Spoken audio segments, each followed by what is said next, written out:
Hello everyone, welcome to What If Issei was betrayed and makes deal with Mephisto to becomes Ghost Rider Part 2. Before we start, please go support the Soul Reaper 301 for writing that awesome fanfic. This is the translated version I made. There will be some wrong he or she calling here because it's translated, so let me clear this. Issei is a male in this story. Chapter 4. The Avenger Returns. Of author. We are located in London, United Kingdom. Most of you will be wondering what is so important about this country. But to know that, we will focus on a famous hotel in this country and in this city, being none other than the Connaught Hotel. In that hotel we see how there were several people to stay there while others were leaving with a good impression of the hotel.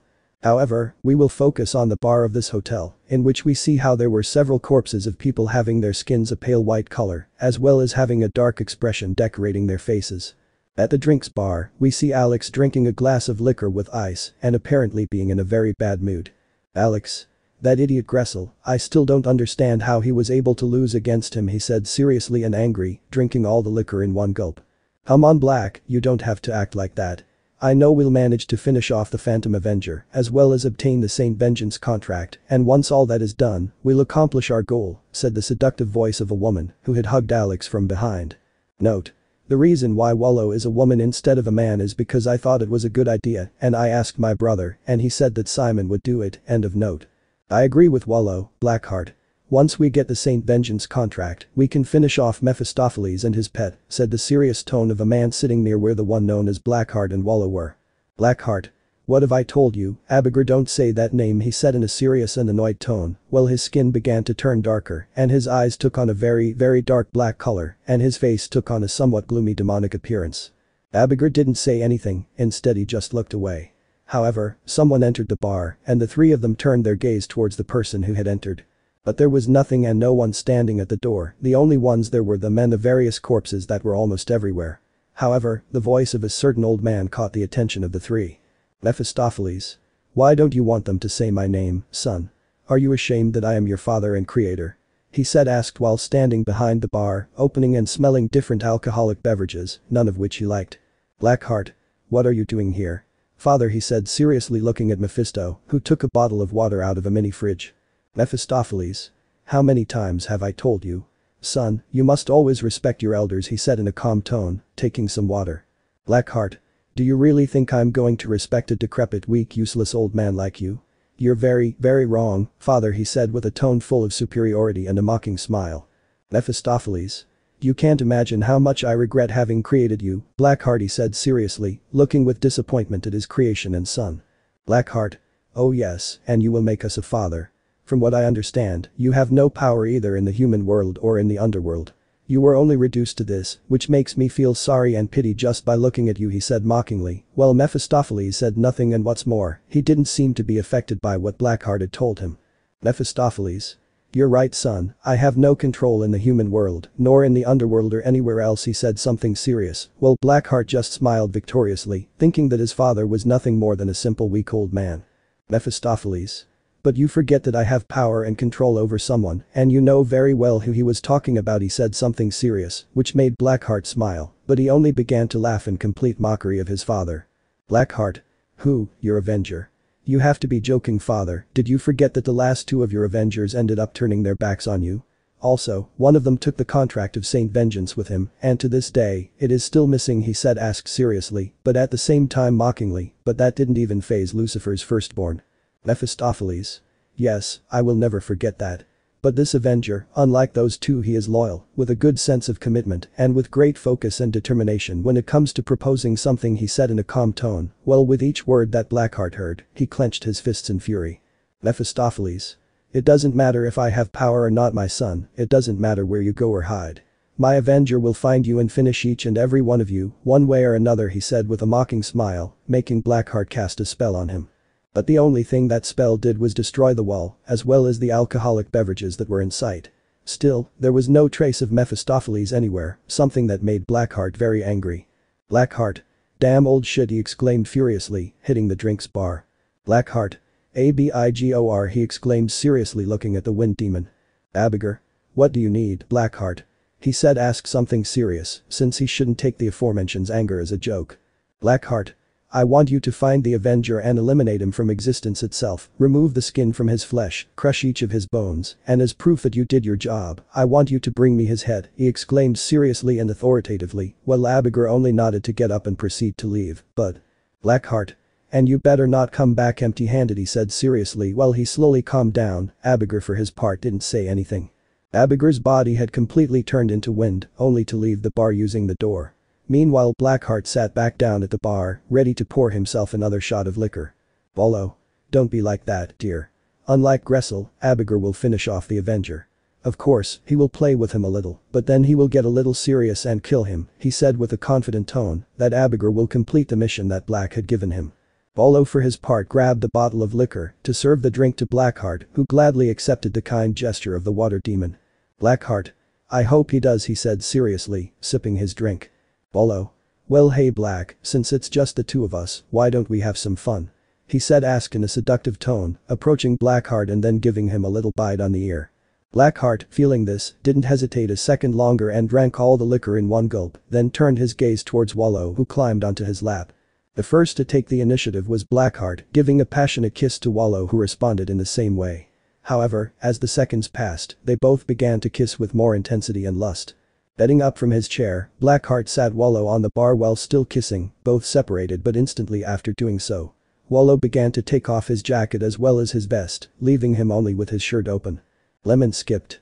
In the underworld, Lucifer's mansion. Right now we will focus on Issei, who had appeared in the middle of a forest a little close to the Lucifer mansion.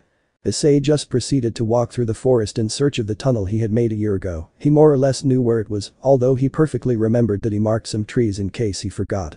He walked like this for a few minutes, until he stopped when he noticed a tree that was missing a piece of bark. He just looked around seeing how other trees were missing a piece of bark. He didn't hesitate for a second and crouched down, moving the withered leaves on the ground. He stayed like that for a while until he felt something that wasn't dirt. Moving the leaves, he saw the pieces of missing bark from the trees, however. The chestnut moved the pieces, revealing the tunnel he had made. Issei. "Well, it's just in and out no nonsense," he said seriously, while putting on the balaclava.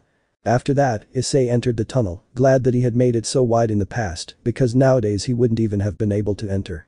After a few minutes and having moved two somewhat large and wide flower pots, which covered the hole in the tunnel, he managed to enter the garden of the Lucifer mansion. Issei.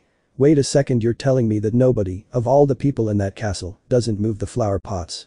he thought surprised seeing how the garden remained the same, but with some new plants. Issei. "Well, better for me," he thought with some nonchalance, proceeding to arrange the flower pots in the same place as before. After that, moving with the same stealth and care as a year ago, Issei moved through the mansion's gardens to reach the double doors that would take him inside the castle. Carefully opening the door, he quickly entered and then carefully closed it. Crouching and leaning against a wall, covering himself thanks to a stone pillar, Issei took a quick look at both sides of the hallway. Seeing no one approaching, he pulled out an invisibility rune from his fanny pack, and once he had it in his hand, he slammed it against his chest, holding back a groan of pain. After that, his body gradually became invisible until nothing of him could be seen. Without wasting any time, he proceeded to go to the meeting room, guided by his magic map and going quickly but stealthily. After a few minutes and having dodged the various servants in the mansion, Issei finally reached the hallway and had the door to the living room in front of him. But there was a problem, he had no idea how to enter the room. Knowing very well that it would be very stupid and not at all smart to enter through the door, the brunette proceeded to look in different parts of the hallways to see if he found something, enough to know what was going on inside that room. Until luckily he managed to see a small ventilation duct, something he would never have noticed if he wasn't paying close attention. The brown-haired boy used different magic circles to get to that duct. By the time he arrived, Issei tried with all his might to open the duct cover, which was useless. He looked carefully at the duct cover, seeing how it had about 4 screws, ensuring that it would not be opened. Issei. "What sons of bitches, you must be kidding me.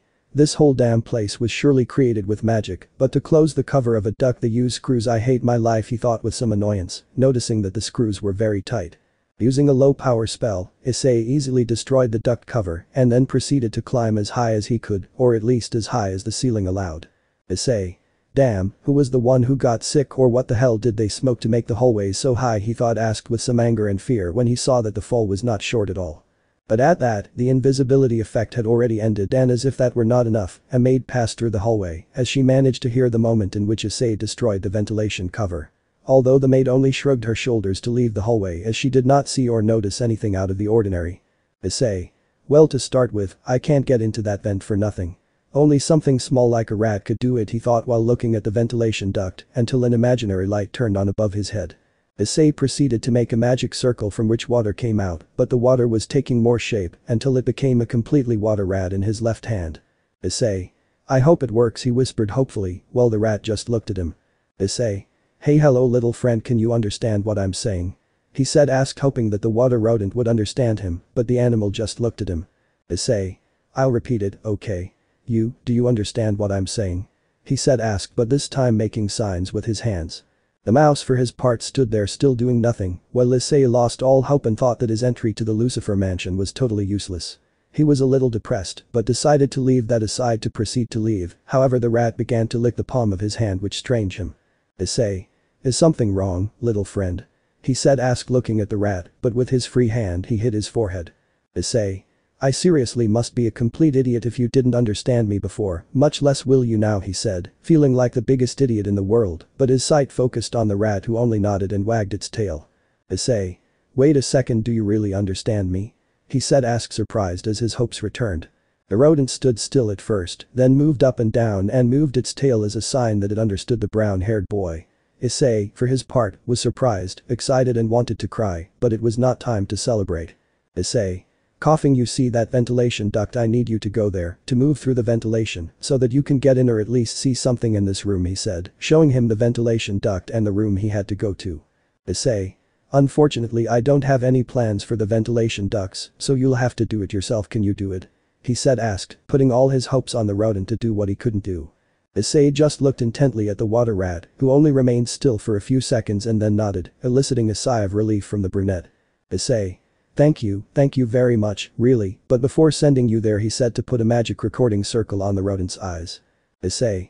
That's it, now go, he said, helping the mouse down, forming several magic circles, as if it were a kind of ladder taking him close to the duct, and once there, the rodent just went in through the ventilation. Later. We can see how Issei was playing a video game on his cell phone, although because of his nerves, it was difficult for him to play. Also, as if that were not enough, he felt such a tremendous heat that he even thought for a moment about taking off his clothes. But leaving that aside, Issei would occasionally look at the ventilation duct, waiting for the rat to come out or at least peek out so he could see it. Issei for his part did not know if he did well or not in re-entering the Lucifer mansion. On the one hand, he thought that the meeting had to be some kind of economic issues or something like that, but on the other hand, he thought it could be something much more serious and important. But he wasn't too sure about that, so he just decided to be patient. However, a small noise caught his attention, directing his sight toward that place, being nothing more than the ventilation duct in which the water rat was peeking out. The brown-haired boy, seeing her, didn't hesitate a second longer and made that ladder again using magic circles. The water rat, for his part, didn't hesitate a second longer and jumped through each magic circle he saw until he reached Issei's palm. Issei. You are great, my little friend, he said with a small smile, while removing the recording spell from the mouse, having a kind of magic tablet in his hand. Issei. I'll see you later, for now we must go, he said, putting that magic tablet away in a storage dimension. After that, he proceeded to take out an invisibility rune from his fanny pack, but for some strange reason the water rat had thrown itself down and managed to land safely on the ground. Issei. What the buck, why did you do that? He thought, somewhat angrily, watching how the rat was going somewhere. Issei. Sigh, never mind, time to go, he thought, something serious while hitting the invisibility rune against his chest. By the time Issei became completely invisible, he proceeded to go down using different magic circles, but as he went down he couldn't help but feel how his heat increased more and more, something that he missed very much. When he reached the ground, without wasting any time, he proceeded to eliminate all traces of his magic in case that could harm him. After that, he proceeded to run with in mind, leaving the Lucifer mansion. However, when he was halfway down the hall, the door to the meeting room had been opened and all the people who participated came out. From the leaders of allied factions to the Citri and Gremory entourages along with Vali's team. Issei, for his part, managed to stop at the last moment, although he had stopped a few meters near Mocha, who apparently was not very animated as she usually is. The brown-haired boy, for his part, tried to stay as calm as he could. He had even stopped breathing for the simple reason that Mocha was staring at him. Sona. Is something wrong? Mocha, she said, surprised, looking with her knight and friend. She was seeing nothing in particular. Mocha. "No, it's nothing Kaichu, I thought I heard something, but it was just my imagination," she said, trying not to seem discouraged and going to where her mistress was. Meanwhile, Issei, seeing that Mocha was walking away, couldn't help but sigh in relief. However, his sigh was heard by Kaneko, who turned around looking at different sides of the hallway. "Kaneko. There's someone here," she said seriously, releasing her Nekomata ears and tails, smelling the sweat coming from Issei better. Issei for his part stood like a statue again, he didn't know what to do to get out of the hallway. Meanwhile the others looked at the albino strangely, but Yusaka and Kuroka also managed to smell Issei's sweat. "Kuroka. Shirin is right, I can feel someone sent here, Naya, but I didn't finish speaking, since I didn't know what to say about the last part." "Arthur? And what?" Kuroka, he said, asked, unsheathing his sword Caliburn and trying to find a power or presence of the invisible person who was present. "Yusaka. He's radiating heat," she said, asked, surprised, since apart from the sweat she and the two Nekomatas felt how the person was radiating heat. Issei was in trouble, not the next thing, he was between life and death, since if they were to capture him things could be misinterpreted and he could be classified as some kind of spy and then sell everything he knew to the highest bidder. And since he had a horrible reputation throughout the supernatural world, but more so in the underworld, each and every demon would without a doubt ask for him to be executed. However, everyone except Issei had turned their gaze towards the inside of the room as they had heard some small noises coming from within. Azazel proceeded to enter the room looking for where that noise came from or what generated it. Everyone watched as Azazel went further into the room, then crouched for a few seconds and then got up, but this time, he had in his hand the water rat that Issei had created. "Azazel. A water rat. I wonder who created it," he said, asked, surprised seeing the rat and approaching the others, although. "Yusaka. Don't even dare bring that closer to us." "Azazel don't know," she said, something serious and fearful towards the rodent, moving away like the others. "Azazel. Come on, it's harmless, you have nothing to fear, right?" he said, asked, looking at the rat, who for some reason began to glow in a bluish tone. Until the rodent exploded, causing dangerous drops of water to enter the eyes of the former leader of the Fallen. "Azazel.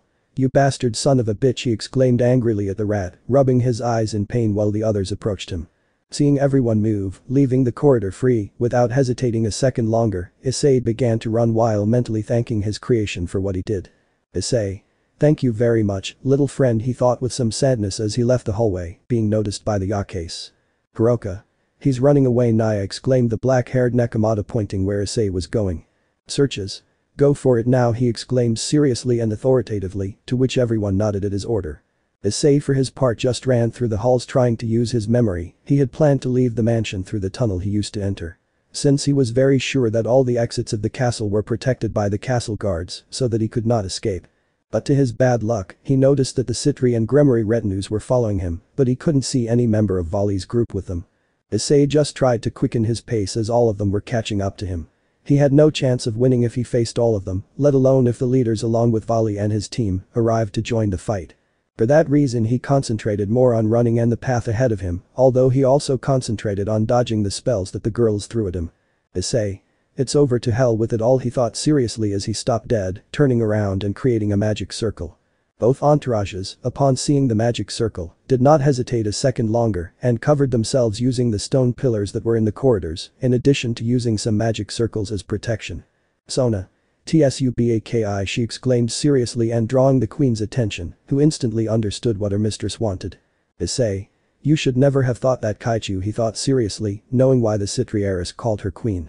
Tsubaki for her part stepped forward, making her sacred gear, Mirror of Memory, appear in front of the magic circles, thinking that the invisible being spell was going to be directed directly at them. Issei for his part knew how the black-haired girl's sacred gear worked. The brown-haired boy threw a kind of green ball of air that was strange to everyone who saw it, however, when the ball of air collided with Tsubaki's mirror, that ball had exploded, having formed a dome of toxic air. Both entourages proceeded to move away, since the toxic air reached exactly where they were, making the magic circles and the sacred gear of the former Fukukaichu completely useless.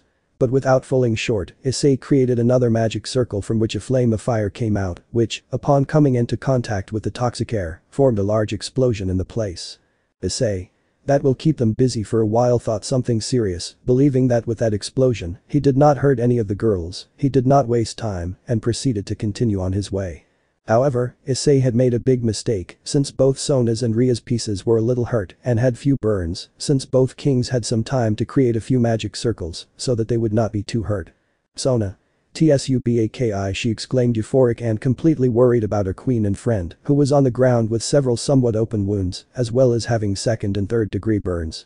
Tsubaki for her part didn't say anything since she was unconscious, while Asia approached them and began to heal the former Fukukaichu. But we returned to Issei, who was still walking through the halls of the Lucifer mansion a few meters from the garden, although the brown-haired boy had to stop because in the middle of the road he ended up running into Vali's team. "Hiroka. It's here, Naya," she informed her companions, smelling Issei's sweat in the hallway. "Biku. My goodness, how will he make it so we can't feel his presence? Not even using Senjutsu can I know where he is," he said, asked something serious and annoyed, having to deal with an invisible being and to top it off, not being able to feel any kind of energy. "Hiroka. It's over there, Naya," she said, something serious, pointing to the place where Issei was. But before they could do anything, Issei created a magic circle on the ground, forming a very long crater almost along the entire hallway, which made Vali's team retreat and gave him time to change places. "Vali. Do you have any idea where he is now?" "Hiroka," he said, asked seriously, trying to find a way to fight against Issei. "Hiroka. It's complicated, Vali." "Naya, as Biku." Naya said, "This boy or girl has no presence or energy whatsoever, Naya. We could only locate him by his smell or by the sound of his footsteps, but it will be very difficult or almost impossible to do that, Naya," she said, annoyed and looking for Issei's smell. "In a very distant but similar universe. We can see how a boy of about 15 years old, with a black sports suit and a scarf covering half of his face, was on the terrace of an apartment just to sneeze. What the hell is wrong with me? I've been sneezing a lot lately," said the boy in an annoyed tone, remembering how someone had hinted that he wanted to be blind a few days ago. "Are you sure you're not sick, Issei?" asked a woman's voice, being a white figure behind the one recognized as Issei. "Issei. No, I don't think it's me. It's just that I had the feeling that someone said that fighting and using your senses at the same time is impossible. It seems stupid to me just by saying it," he said, something serious while sitting on the ground. "Hey, don't complain, if you hadn't been trained by Matt I'm sure you would have said the same thing," said the voice, something like that of a man, so that a dark figure would appear. "Issei. If possible, but enough talk, those guys have already arrived," he said, seriously, listening to a truck parking near where he was and also hearing the muffled screams of around 9 girls. Back to Lucifer's mansion. "Hiroka Achu, great, just what I needed, Naya," she said with an irritated tone, as well as being angry while wiping her nose. "Lefei. Is Kuroka-sama sick?" he said, asked, looking at the brunette, then turning his gaze back to the book he had in his hands. "Hiroka. I'm fine, it's just that for some reason I feel like someone called me stupid, Naya," she said, something serious and annoying, while her comrades didn't say anything. "Arthur. Lefei, do you have something with me that can make this guy visible?" he said, asked seriously, hearing several footsteps in different places, with Issei being the one who tried to distract them and tried to escape, but it was the least he could do. "Lefei. I'm sorry, Ani-sama, there is no spell on this," he said with regret at not being of any help against the invisible man. However, Issei's invisibility effect was wearing off, which the Hakuryuku team noticed. "Issei.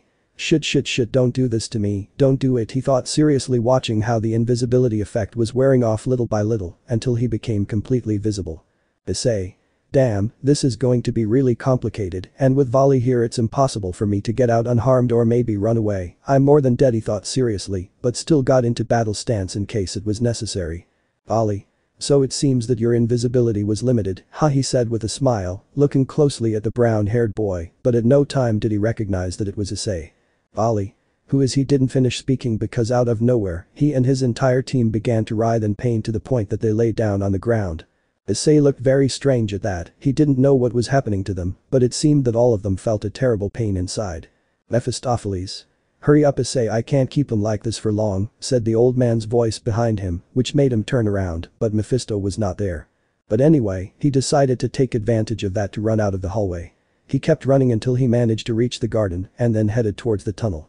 However, a sphere of destruction passed in front of him, causing him to stop. He just looked around, seeing that he was being surrounded by the leaders with no way out. "Searches. Give up, you have nowhere to go, so I recommend that you kneel down and beg for mercy so that I don't kill you right here for entering my property," he said in a serious and authoritative manner, while Issei stepped back a little while putting a hand on his chest and then touching his fanny pack. "Issei. Property. Well, it seems to me that you have this property because of your title, not because of your blood, although that doesn't partly change the fact that you are its owner," he said somewhat seriously, shaking his head a little, while Searches approached him. "Searches? So you're a joker, huh?" he said with a small smile, then punched the brown-haired boy in the stomach. But he was not satisfied. The red-haired Mao continued to hit Issei hard, who was doing nothing, receiving the blows, while the other leaders said nothing. Searches. What are you doing here and who do you work for?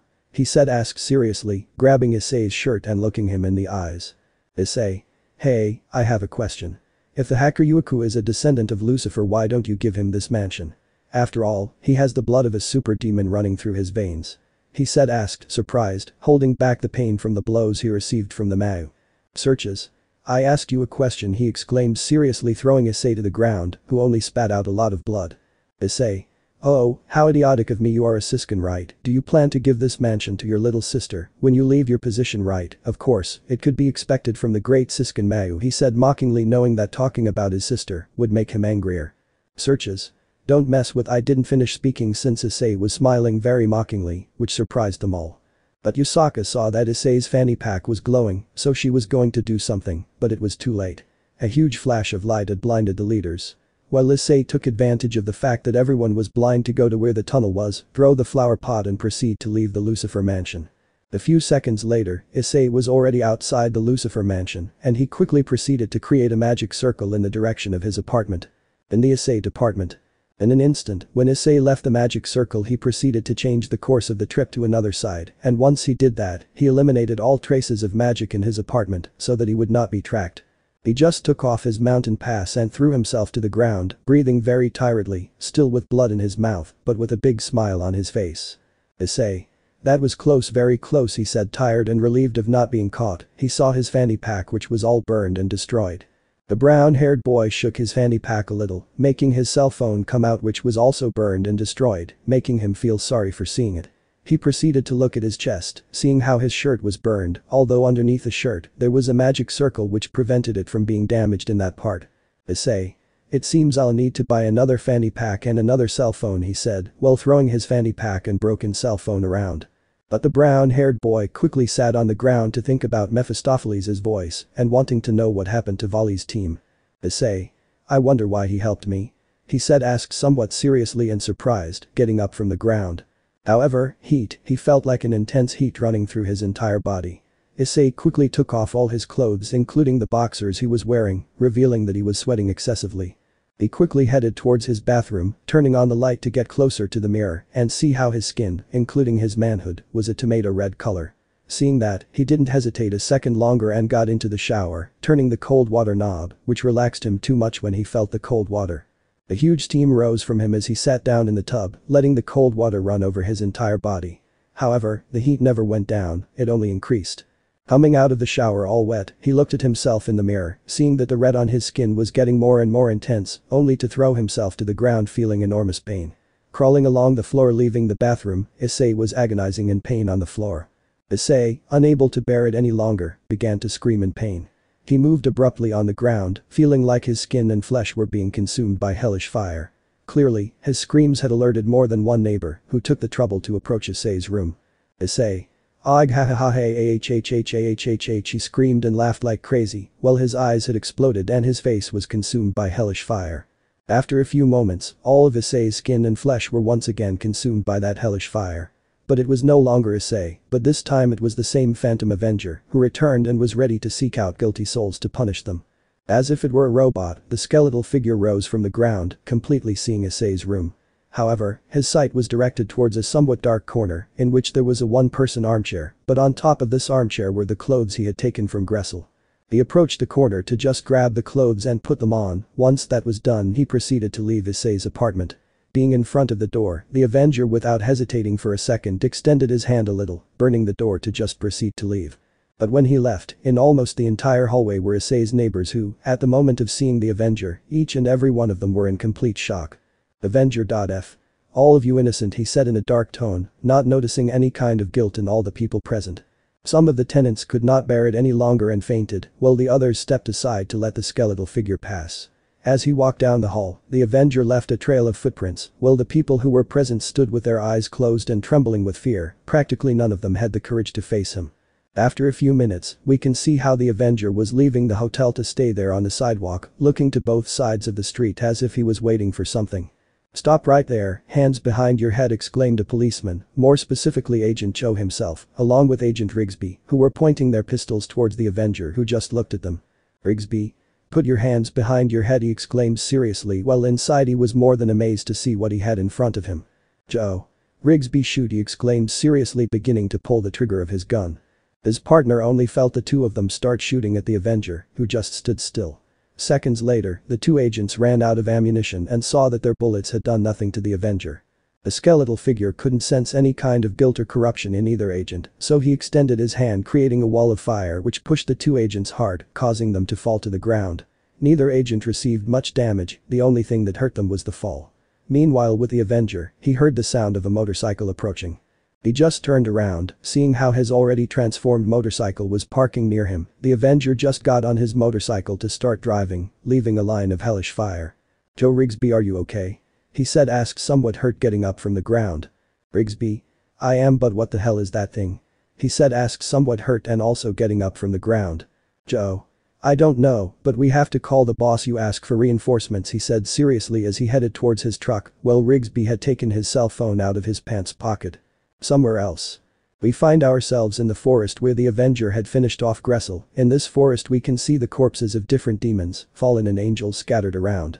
The person responsible for having done this was the Abigail himself, who was trying to find something that would help him find out who the Phantom Avenger could be.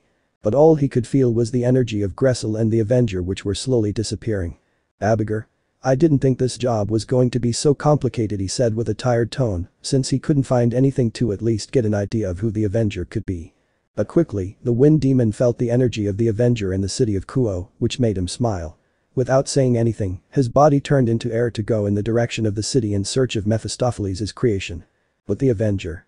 We can see how the Avenger was driving around the city of Kuo looking for guilty and corrupt souls. But he couldn't find any, although he began to hear the sound of police sirens approaching in his direction. He just turned to look behind him, seeing that he was being followed by agents Cho and Rigsby, which made him increase the speed of his vehicle. Cho was the one driving, and when he saw that the Avenger increased the speed, he did the same. Meanwhile, Rigsby was having some patrol cars set up a barricade to try to stop the skeletal figure with fire. And just as Rigsby requested, a few blocks later several police officers set up a barricade using their patrol cars, and one or two officers carried a shotgun or assault rifle. But when they saw more closely who they were going to stop and realizing that the thing didn't stop, each and every one of them proceeded to move away. The Avenger had easily passed the barricade, sending the patrol cars and one or two officers flying, but luckily for everyone, none of them were seriously hurt and they were saved from being crushed by the patrol cars. But like the Ghost Rider, Cho kept driving, but chose to take a different route as he couldn't pass by his wounded comrades. A few kilometers away from where the barricade was set up, we can see how the Avenger had entered an alley, looking back and forth, realizing that he was not being followed by anyone. Avenger said a voice in a funny and melodic tone, which caught the Avenger's attention, making him look to different sides of where he was, not finding anything or anyone. "I'm over here," he said, the same tone as before, but this time whistling, making the Avenger look in the direction where he heard the whistle, but nothing. He looked forward again, only to see how Abigail appeared out of nowhere and, being in his wind form, grabbed him by his jacket and slammed him hard against a wall. "Abigail? I would love to play with you longer, but it seems you are busy playing with someone else," he said, something serious, hearing some sirens approaching where they both were. Abigail left the alley alone while the Avenger left the wall, only to go to his motorcycle and get on it. But when he did, he saw how Agent Cho's truck had entered the alley. He drove again, entering the alley and being followed by both agents again. "Rigsby? Attention all units, we're in the alley about 3 blocks from the Kuo skyscraper on the east side," he said somewhat seriously, communicating with his fellow police officers through a radio that the truck had. "Officer? That's a dead end," reported an officer, while Cho shook his head slightly, as if he liked what he heard. "Cho? That's good," he said with his typical serious tone, and realizing that the Avenger had no escape. Once they reached the end of the alley, the Avenger saw that there was nowhere to go, but that still didn't stop him, and increasing his speed, he lifted the front wheel of his motorcycle to begin climbing the skyscraper. "Joe? You must be kidding us," he said, annoyed and amazed, stopping his truck, only to see the Avenger climb the skyscraper. "Officer? What's wrong, Agent Joe?" he said, asked, surprised to hear what he said. "Rigsby? He's coming up," he said in an incredulous tone, while glass fell on the hood of the truck. "Officer? What, are you serious?" he exclaimed, surprised but not believing what Rigsby said. "Rigsby? Of course I'm serious, that thing is going up, he exclaimed in an annoyed but also serious tone. When the Avenger reached the top of the skyscraper, he tried to continue looking for a guilty and corrupt soul in the city, but as before. He found nothing until he remembered Abigail, who was still out there free in the city. The Avenger changed his objective from searching for guilty souls to proceed only to go looking for Abigail and finish him off. However, if we go down more specifically on the street, we can see how several police patrols were arriving at the skyscraper. There were even a few armored trucks that had appeared, and from them came out a few police officers wearing heavy body armor, as well as carrying various weapons, whether assault rifles or machine guns.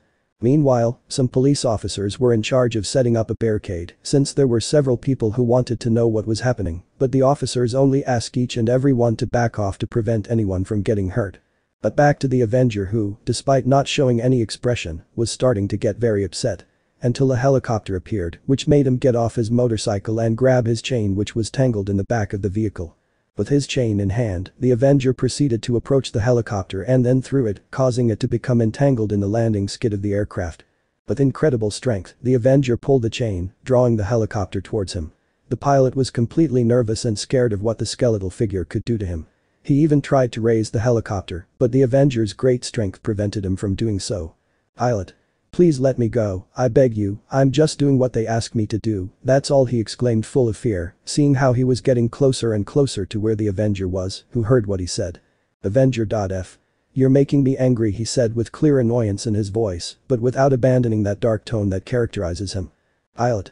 I'm so sorry, I'm really sorry," he exclaimed, still feeling scared and nervous. The Avenger, feeling no guilt in the pilot's soul, decided to let him go, managing to untangle his chain from the helicopter's landing skid. Meanwhile, the pilot did not hesitate for a second longer and proceeded to move away from the skyscraper.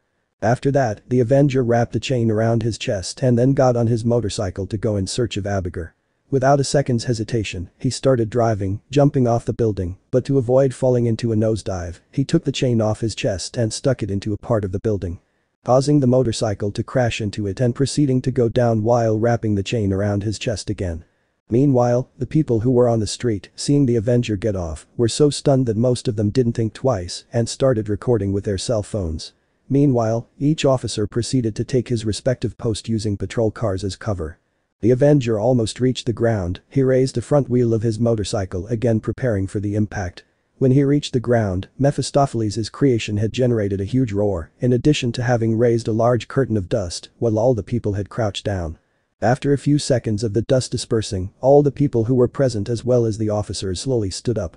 But once they were standing, no one could believe what they were seeing, some even rubbed their eyes thinking it was their imagination, but it was not like that. "Prepare your weapons," exclaimed a 37-year-old woman seriously and with great courage, pointing her weapon at the Avenger. All the officers, upon hearing what the woman said, did not hesitate twice and took the safety off their weapons, then pointed them at the Avenger. "Open fire," exclaimed a woman in a serious and authoritative manner, beginning to shoot at the Avenger. The other officers followed suit, beginning to fire at the Avenger, concentrating all their shots on him and no one else. But a few seconds later, each and every one of the officers had run out of bullets in their gun chambers, while the Avenger stood there, unfazed by the gunfire. Mephistopheles' creation just raised his hands, forming a huge wall of fire, which amazed more than one. The Avenger, for his part, took advantage of that to proceed to drive and look for the Wind Demon. Change of scene. We can see how the Phantom Avenger was in a forest several kilometers away from the city of Kuo. The reason the Phantom Rider was in that forest was because he managed to feel a small trail that Abigail had left in the city, and that trail led him to that same forest. The Avenger just parked his motorcycle and then got off it. The skeletal figure proceeded to go into the forest to fulfill his objective once and for all. Walking and looking in all directions, the Avenger tried to locate Abigail either by his presence or by his soul. However, Abigail appeared in front of him about to hit him, but he managed to grab the demon's fist, and then with his free hand, he also tried to hit him. But when he did, his fist had pierced Abigail's chest, and he no longer felt Abigail's fist. Abigail couldn't help but let out a mocking laugh, while his body had turned into air, which caused the Avenger to hit him again, but that was of no use, only to receive a strong kick in his thorax that sent him very far away and causing him to crash against some trees. "Abigail. I was already wondering how long you would last, Avenger, but that doesn't matter, now come and show me what you're capable of," he said in a somewhat serious tone and with a smile on his face. The Avenger, for his part, just got up from the ground. Once up, he saw that next to him was one of the trees he had crashed into. With both his hands he grabbed that trunk and then threw it with great force at Abigail, who easily dodged the tree. The chain had gotten tangled around his feet and then he fell to the ground. The demon was a little dumb when he hit the ground, although when he saw that the Avenger was on top of him, he made his body again, making the burning skeleton not do anything to him. The Avenger quickly got up, looking for Abigail with his eyes since he was not near him, but when he least expected it, Abigail appeared in front of him and began to hit him very brutally in his chest and on his sides. Wanting to get him off, the skeletal figure tried to hit Abigail, but the demon dodged his blows with great agility and speed, without even turning into wind as he wanted to hesitate a little.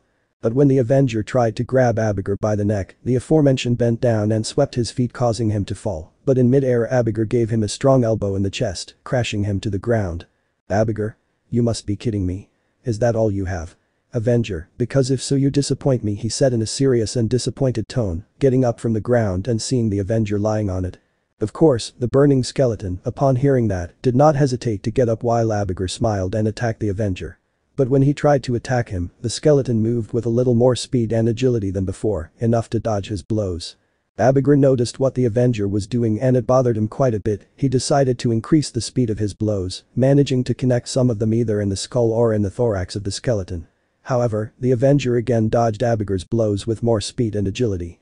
Although, the Wind Demon managed to connect a blow to the Avenger's skull, which made him smile, however the skeleton had allowed himself to be hit just like that. He grabbed Abigail's arm and without further ado twisted it, making him grunt in pain. The Avenger gave Abigail a strong blow in the face, sending him flying, but before he could go any further, the Avenger threw his chain, managing to wrap it around the demon's neck, only to bring him towards him. Having stunned Abigail, he wasted no time and with his free hand, he proceeded to hit him in different parts of his body from his face, chest and stomach, even on his thighs. He continued like this for a long time, then he released him and did a foot sweep, and the demon, being in the air, received a strong elbow in his chest and crashed against the ground. Avenger.F. You must be kidding. Is that all you have? Demon, because if so you disappoint me, he said in a mocking tone, but still having that dark touch, something that angers Abigail.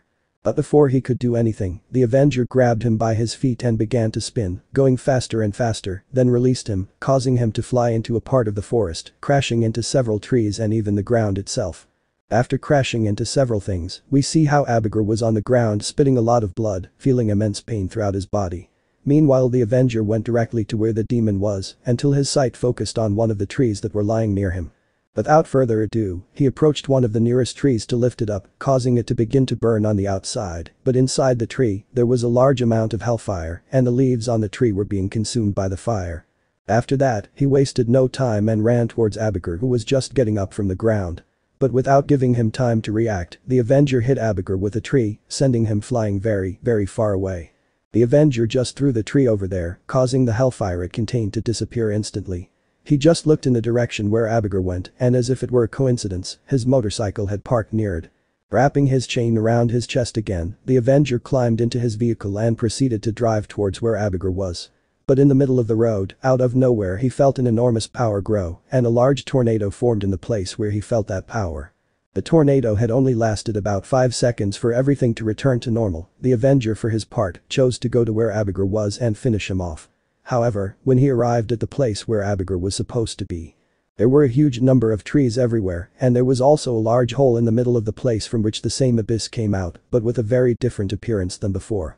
Abigail, say goodbye to this vengeful world, because today you will die, he said seriously and with a gloomy tone, ready to fulfill his objective of killing Mephistopheles' creation. Chapter 5. Meeting New People. Of author. We can see how what was once a forest was now a battlefield or something perhaps much worse than that. Hundreds and maybe even thousands of burned or uprooted trees, several craters of different sizes were found almost everywhere. The ones responsible for doing all that, among other things, were none other than the Phantom Avenger and Abigail in their true form. The two of them had caused all that disaster in just about 20 minutes after the Wind Demon had transformed. Right now, we see how the Avenger was crashed hard into a tree, courtesy of Abigail, who was approaching the place where the skeletal figure was. Once in front of the Avenger, the aforementioned quickly got up from the ground ready to strike the demon. However, the Avenger's fist pierced Abigail's face as if it were nothing, causing him no damage at all. The skeleton only shook his head in doubt. But Abigail proceeded to give the Avenger a left hook, although he managed to defend himself without difficulty. However, the skeleton did not expect to receive a knee to his abdomen and then be grabbed by the collar of his jacket and receive another knee, but this time in the skull, and finally, he ended up receiving a strong blow to the back. But despite that, the Avenger quickly headed towards Abigail ready to tackle him, but only ended up passing through him by rolling on the ground to avoid falling. Wasting no time, the Avenger grabbed his chain, melting it in hellfire. He then threw it towards the demon, causing it to pass through him, but the Avenger went towards Abigail in the same way, starting to hit him left and right, with his fists, kicks or his chain. However, the result was the same as before, Abigail was unharmed without any wounds. Channeling a reasonable amount of magic into his right hand, with a strong and simple blow, he sent Mephisto's pet flying. After a long fall, the Avenger fell face up, but a few seconds later he got up again, and was very upset and angry, while Abigail remained calm. The skeleton only went to the demon quickly, who also did the same. Once in front of each other, the two did not hesitate and collided their left fists with an incredible and devastating force, causing a loud sound as their feet sank into the ground. However, the Avenger took advantage of that moment to quickly grab Abigail's fist, and with his free arm, he hit the demon's face hard. But before he could touch him, his fist ended up piercing Abigail's face, to which Abigail counterattacked with a strong blow to his skull, sending him far away from where he was. Abigail? Everything you do is useless, Avenger. My entire body turns into air the moment you attack me, he said seriously, but with a touch of arrogance, moving his index and middle fingers in circles, making a mini tornado. Abigail? In a few words he said, having gotten rid of that mini tornado, and then appearing in front of the Avenger. Abigail? Your attacks will do nothing to me, he said, beginning to hit the Avenger quickly and brutally. Keeping the Avenger still, Abigail channeled magic into his hands again and then hit the skeleton's chest, causing it to fly very, very far away. And so the Avenger waited for a long time until he finally fell, crashing into several trees in the process. However, before he could hit the ground, an invisible force held him up in the air, and then he was guided towards a tree and crashed into it. But that invisible force, without stopping, proceeded to crash the skeleton again, either against the trees or against the ground, again and again and again and again.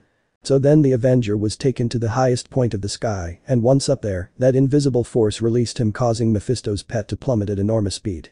After a few minutes, the Avenger returned to solid ground, having made a huge rumble in the place.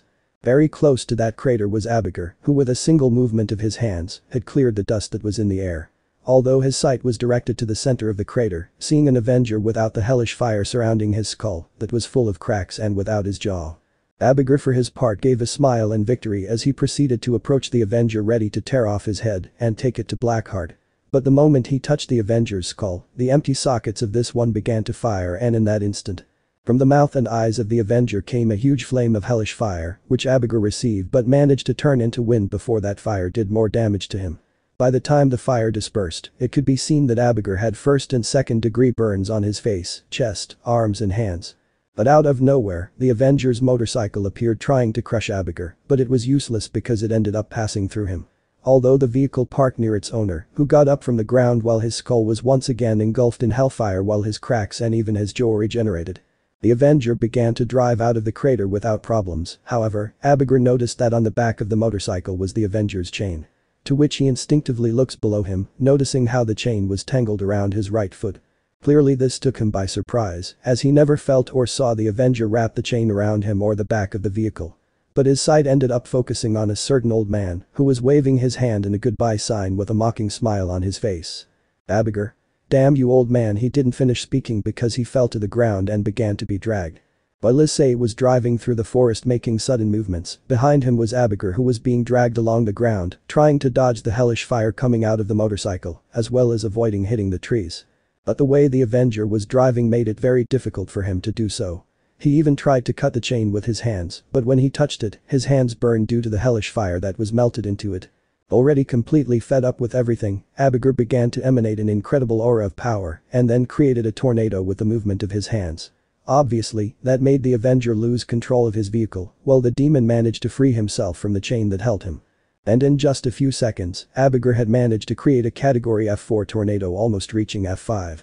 Trees were torn from their roots, and those that were already destroyed were heading towards the tornado. Animals that were nearby quickly moved away and went to a safe area. Even devastating gusts of wind reached Kuo City despite the great distance it was at. But if we get inside the tornado, we see how Abigail floated in the middle while the Avenger and his vehicle went round and round in the air funnel. However, both the Avengers and the motorcycle's hellfire was slowly going out, and you could even see how Mephisto's pet was slowly regaining flesh. And Abigail clearly realized that, so without hesitation, he chose to increase the intensity of the tornado to the point of making it reach what could be a category F6 tornado or maybe even higher than that. However, the wind demon noticed how the Avenger and his motorcycle were in what seemed to be a process of detransformation, something that brought a victorious smile to his face. However, that process seemed to stop, and out of nowhere, both the Avenger and his vehicle were engulfed in hellfire, preventing them from returning to their human original form. But the Avenger began to expel a huge amount of fire from his mouth, while his vehicle did the same, but through the exhaust pipe. While Abigail was surprised to see that the skeleton did not return to its human form. Although that surprise ended up turning into perplexity, seeing how his tornado was slowly becoming fire until that happened. His tornado became a huge whirlwind of fire, which caused enormous disasters outside. However, the wind demon felt a horrible pain throughout his body, but not only on the outside, but also on the inside. He felt like his lungs were burning with each breath he took, like his organs seemed to be pierced by daggers of the purest light on the planet. Having no other choice, and gathering all his strength, Abigail managed to make a movement with one of his hands, dissolving the tornado in the blink of an eye. However, having done so, both he and the Avenger began to plummet, landing in a manner that was anything but soft. Although, if we go to the place where the Avenger fell, we can see how the skeleton was slowly recovering more and more flesh until all at once, and without interruptions, Issei returned, feeling his throat very dry, as well as feeling completely weak, exhausted and heavy, as if he had hundreds of elephants on top of him. With a huge effort, the brown-haired boy got up from the ground, stunned and without words to describe the place where he was. But Issei heard some footsteps heading towards him, so he decided to turn around. However, at the moment he had done that, someone grabbed him strongly by the neck and lifted him up, leaving him nothing more than a bruised man, with several 3rd and 4th degree burns almost all over his entire body. Abigail? Haha, this is your end, Avenger, he said with a weak but also sadistic tone, and having a smile full of satisfaction. Abigail only applied more and more force in his grip, enjoying what he was doing immensely, while Issei desperately tried to free himself from the demon's grip.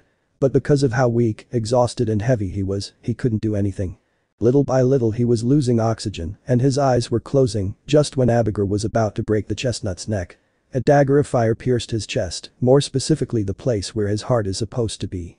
Both Abigail and Issei fell to the ground. The brown-haired boy suddenly opened his eyes and began to cough and try to regain the oxygen he lost.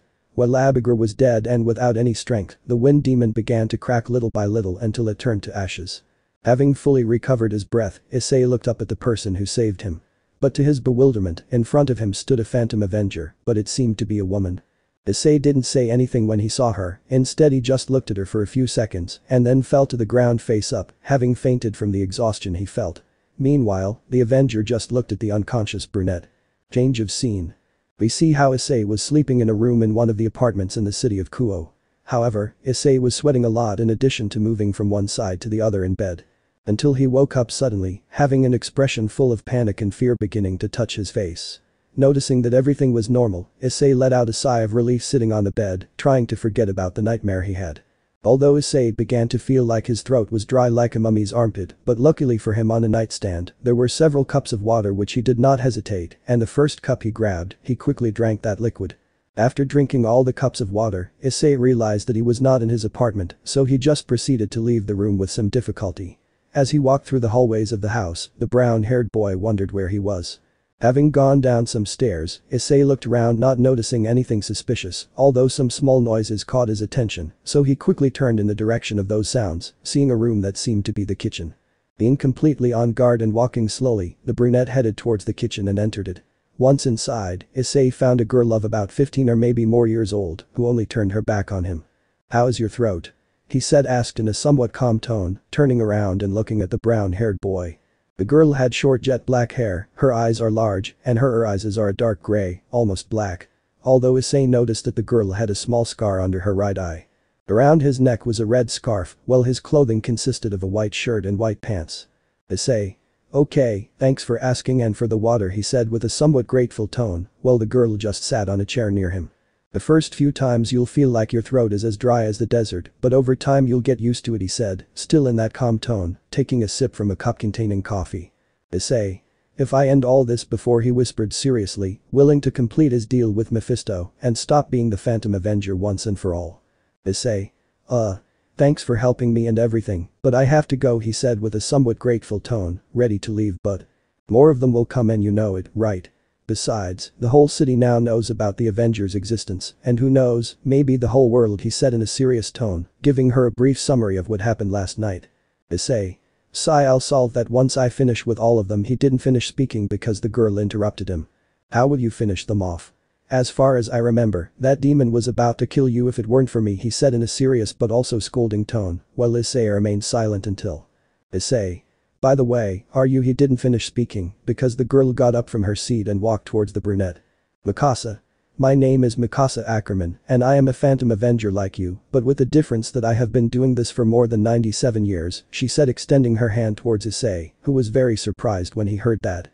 Issei Hayadu, I am the Phantom Avenger since 2 days ago, he said with a very surprised tone, shaking hands with Mikasa. Issei. Although for being 97 years old you are very young, he said in a surprised tone, not being able to help but blush at the beauty of the girl in front of him. Mikasa. We are immortal, both when we transform into the Avenger and our human form, she said, turning her back to the brown-haired boy, going to grab her cup of coffee. Issei. I understand, but how did you locate me? Do you have a sensor that alerts you when a new Avenger appears? Or he didn't finish speaking because Mikasa interrupted him. Mikasa. I was able to locate you through your presence, and every time I got closer it became more intense, she said while taking a sip of her coffee. Issei. But how could I not sense yours? He said, asked with doubt, because at no time did he manage to feel or have a sensation that she was approaching his direction. Mikasa. I kept and still keep hidden so that demon wouldn't find me. And I came out of my hiding place to look for you, she said, leaving her cup on the table. Issei. Look for me? Do you have or know anything about Mephistopheles? He said, asked in a doubtful tone, while Mikasa was surprised when she heard that.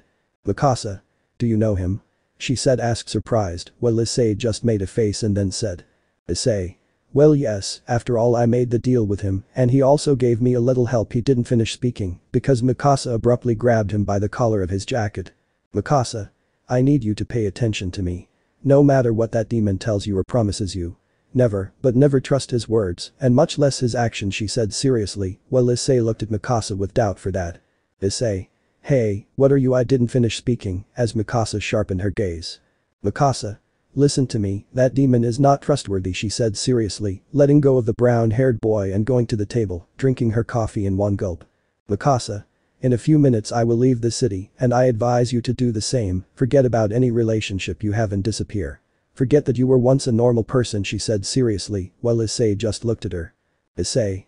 I won't do it, I plan to complete my deal, he said with a serious and firm tone, not wanting to have the curse he had for even a second longer. Mikasa.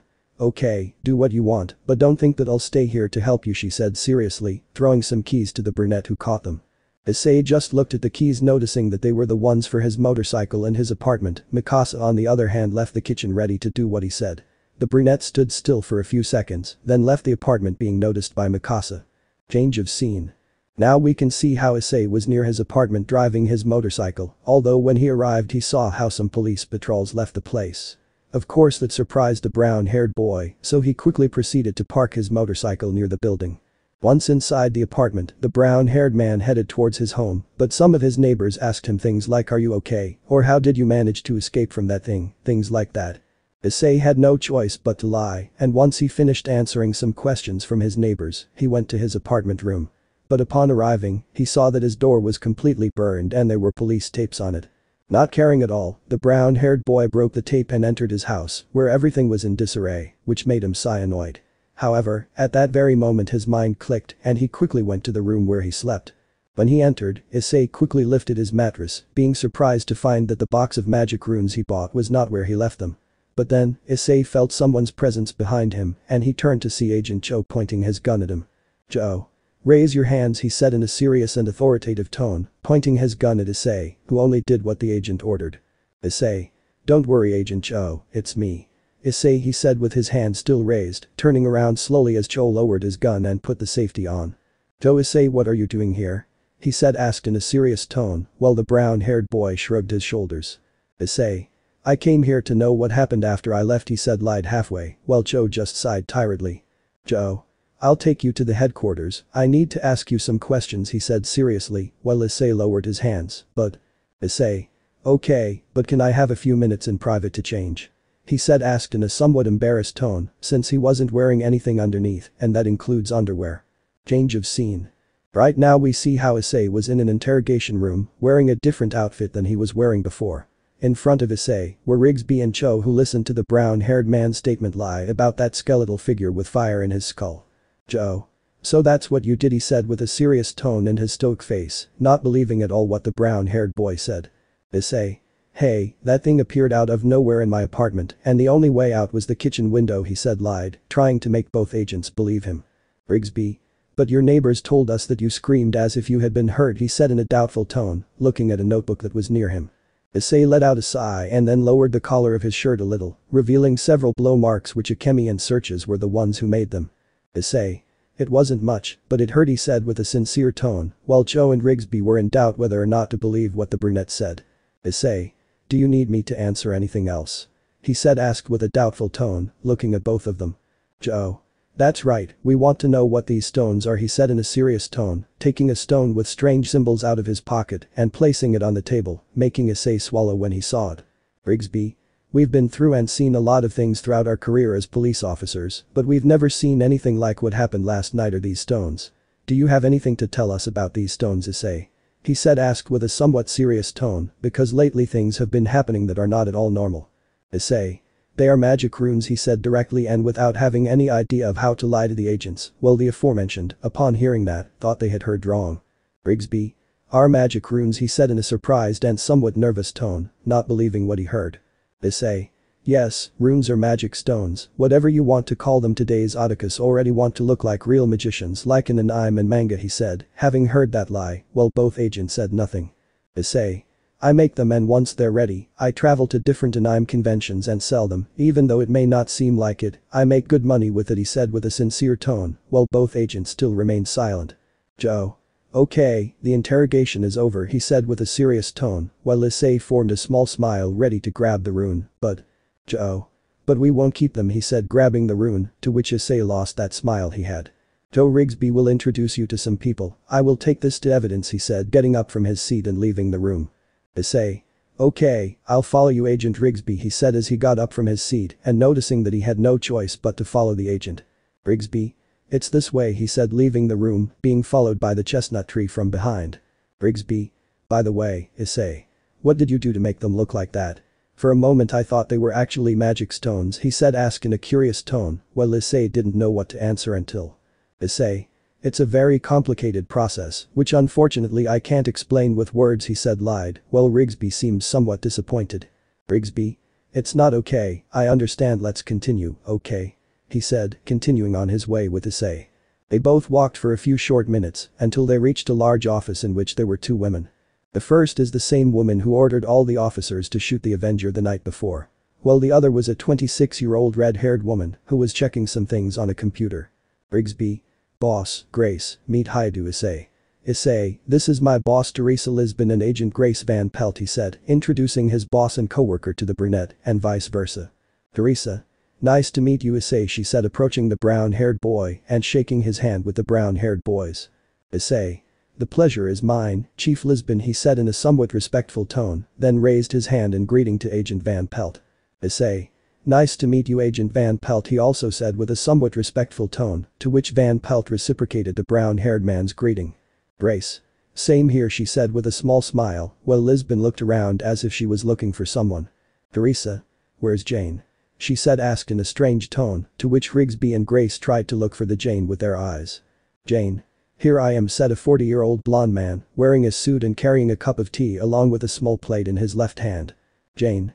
Nice to meet you, I'm Patrick Jane, a police consultant, he said with a small smile, extending his free hand towards the chestnut. Issei.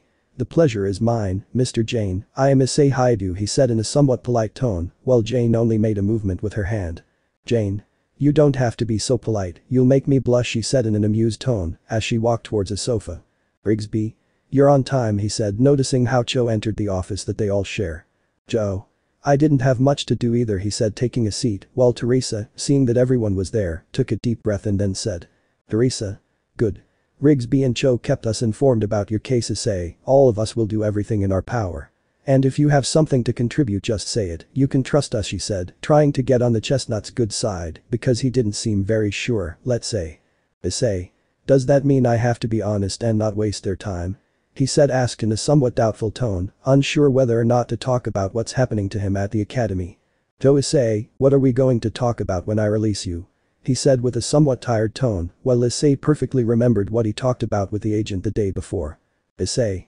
That would help me prove my innocence, but I'm not sure that he didn't finish speaking because Teresa interrupted him. Teresa. It's okay, Issei, it's your decision whether you want to help us or not in this. But as I said before, we will support you until the day of your trial. But with your cooperation we can avoid you going to jail to a lesser extent, she said with a somewhat serious tone, while Issei remained silent, thinking whether to cooperate or not. Teresa.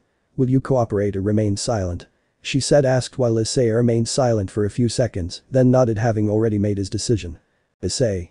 Both my image and my name are in the trash, so I won't mind sinking deeper into it. I will cooperate in everything you need, he said with a firm and serious tone, bringing a small smile to Teresa.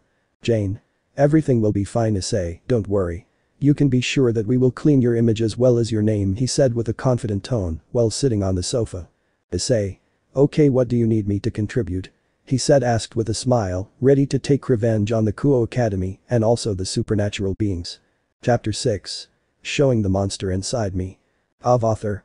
We can now see how agents Lisbon and Van Pelt were heading by car towards the Suzuki residence, which is nothing more than the house where Haru, Mocha and Akemi live along with Riaz and the girls in her entourage.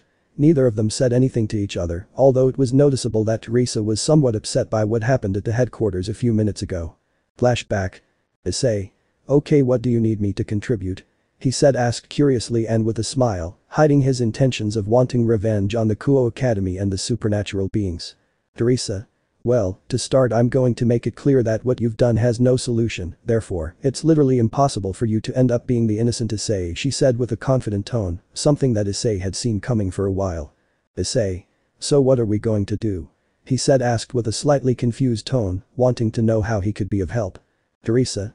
The most sensible thing would be to justify the reason why you acted that way, whether it be photos, a video or a witness that proves that those boys have been abusing you for a long time. That could help reduce your prison time, she said in a doubtful tone, while Issei began to think about where he could find that kind of evidence, but first he needed to know something. Issei.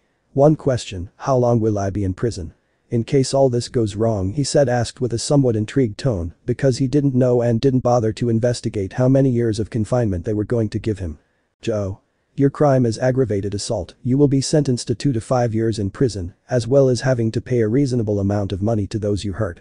The latter will depend on the jury, as will your years in prison if everything goes well, he said seriously, which the brunette was grateful for. Brace. But even if you manage to avoid prison, you will surely have to pay for the damage you have done to those boys, he said with a convincing tone, making everyone present agree with him. Issei. I understand. Do you have any idea when the trial starts? He said, asked with a curious tone, to at least have something prepared when he has to speak in front of the jury. Teresa. 1 week, that's the time the judge gave us, she said in a somewhat serious tone, to which Issei nodded, realizing that he will have a busy week. Rigsby. Let's not forget that the Kuo Academy is against Issei. Almost no teacher or student including the director took the trouble to say something good about him, he said thoughtfully, having remembered all the negative comments circulating in the news about Issei. Jane. We can also put them in court or charge them with negligence and lack of professionalism of a director and teachers of a prestigious academy, allowing a student to be abused and harassed. It's a long title, but I'm sure the press could have come up with something better, she said after finishing her tea, which convinced the brown-haired boy. Teresa. Maybe it can help, but we still need to get evidence about that, as well as find out why you have the academy against you. Do you have any idea who or why this could have happened? Issei, she said, asked with an intrigued tone, going to grab a notebook and a pen, in case she had to write someone's name. Issei. My sisters, Mocha and Akemi Suzuki. They were the ones who started all this, he said with a serious tone, after all it was their fault that he was in the situation he is in now. Teresa. Okay. Cho, Rigsby, you guys go, she didn't finish speaking because Issei interrupted her. Issei.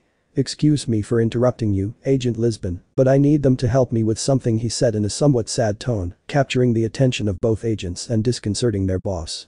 Teresa. Something like what? She said, asked in a bewildered manner, wanting to know how important that something is. Issei. I have to buy a cell phone, since if we're going to work together, I'll have to be in contact with you, don't you think? he said asked while Cho and Rigsby went to put on their suits, making Teresa sigh. Teresa.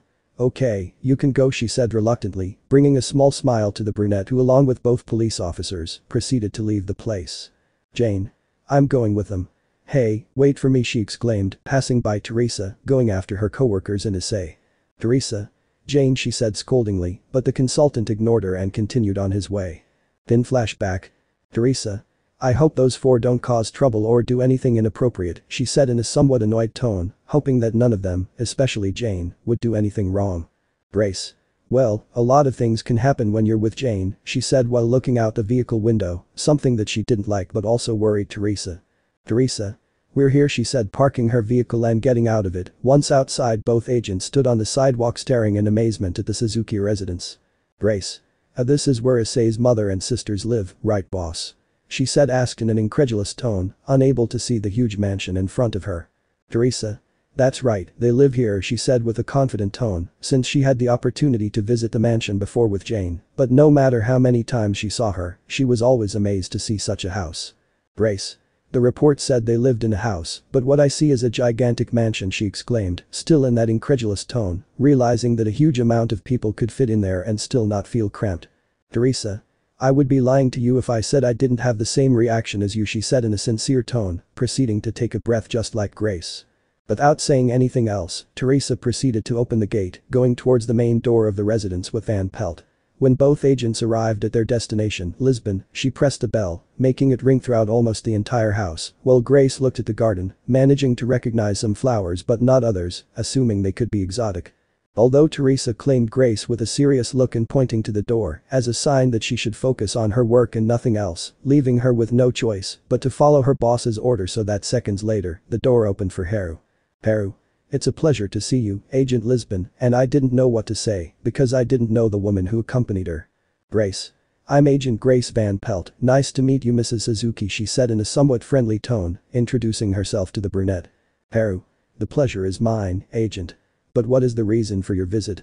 He said asked in an interested manner, not having expected the visit of both agents. Teresa. We have come to talk to you and your daughters about something, Mrs. Suzuki. Haru. Unfortunately, Akemi and Mocha are at university, but I have no problem answering your questions now. If you want, you can come in, he said with a confident tone, stepping aside and letting both agents enter. Teresa.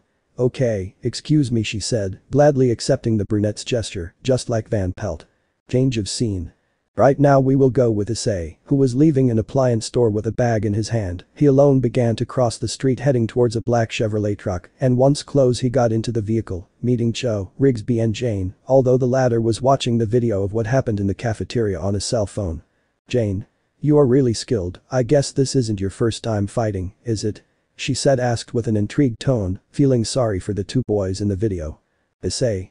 Sigh, that's right, what happened there wasn't my first, but it's not going to be my last fight either, and even less so if I keep getting into this kind of trouble, he said with a small amused tone, taking out a disposable cell phone and a chip from the bag, while Jane just looked at him.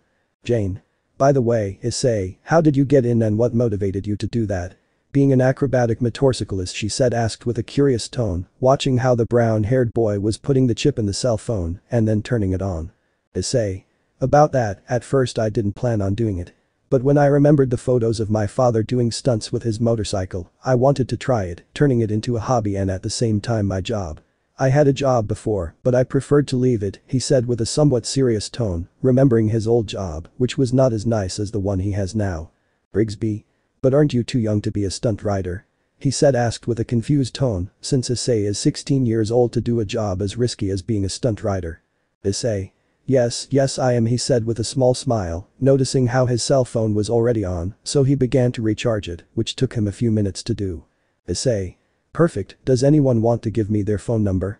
He said asked looking at his companions, who took turns telling him their cell phone numbers in case he couldn't contact the other. Issei.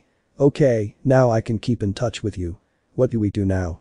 He said asked not having any idea what to do or where to go, earning glances from Cho and Rigsby. Joe. Are you serious? He said asked with a serious tone, having thought that the brunette had something planned after buying the cell phone. Issei. Well, he had no idea what to say, but luckily for him Jane saved him.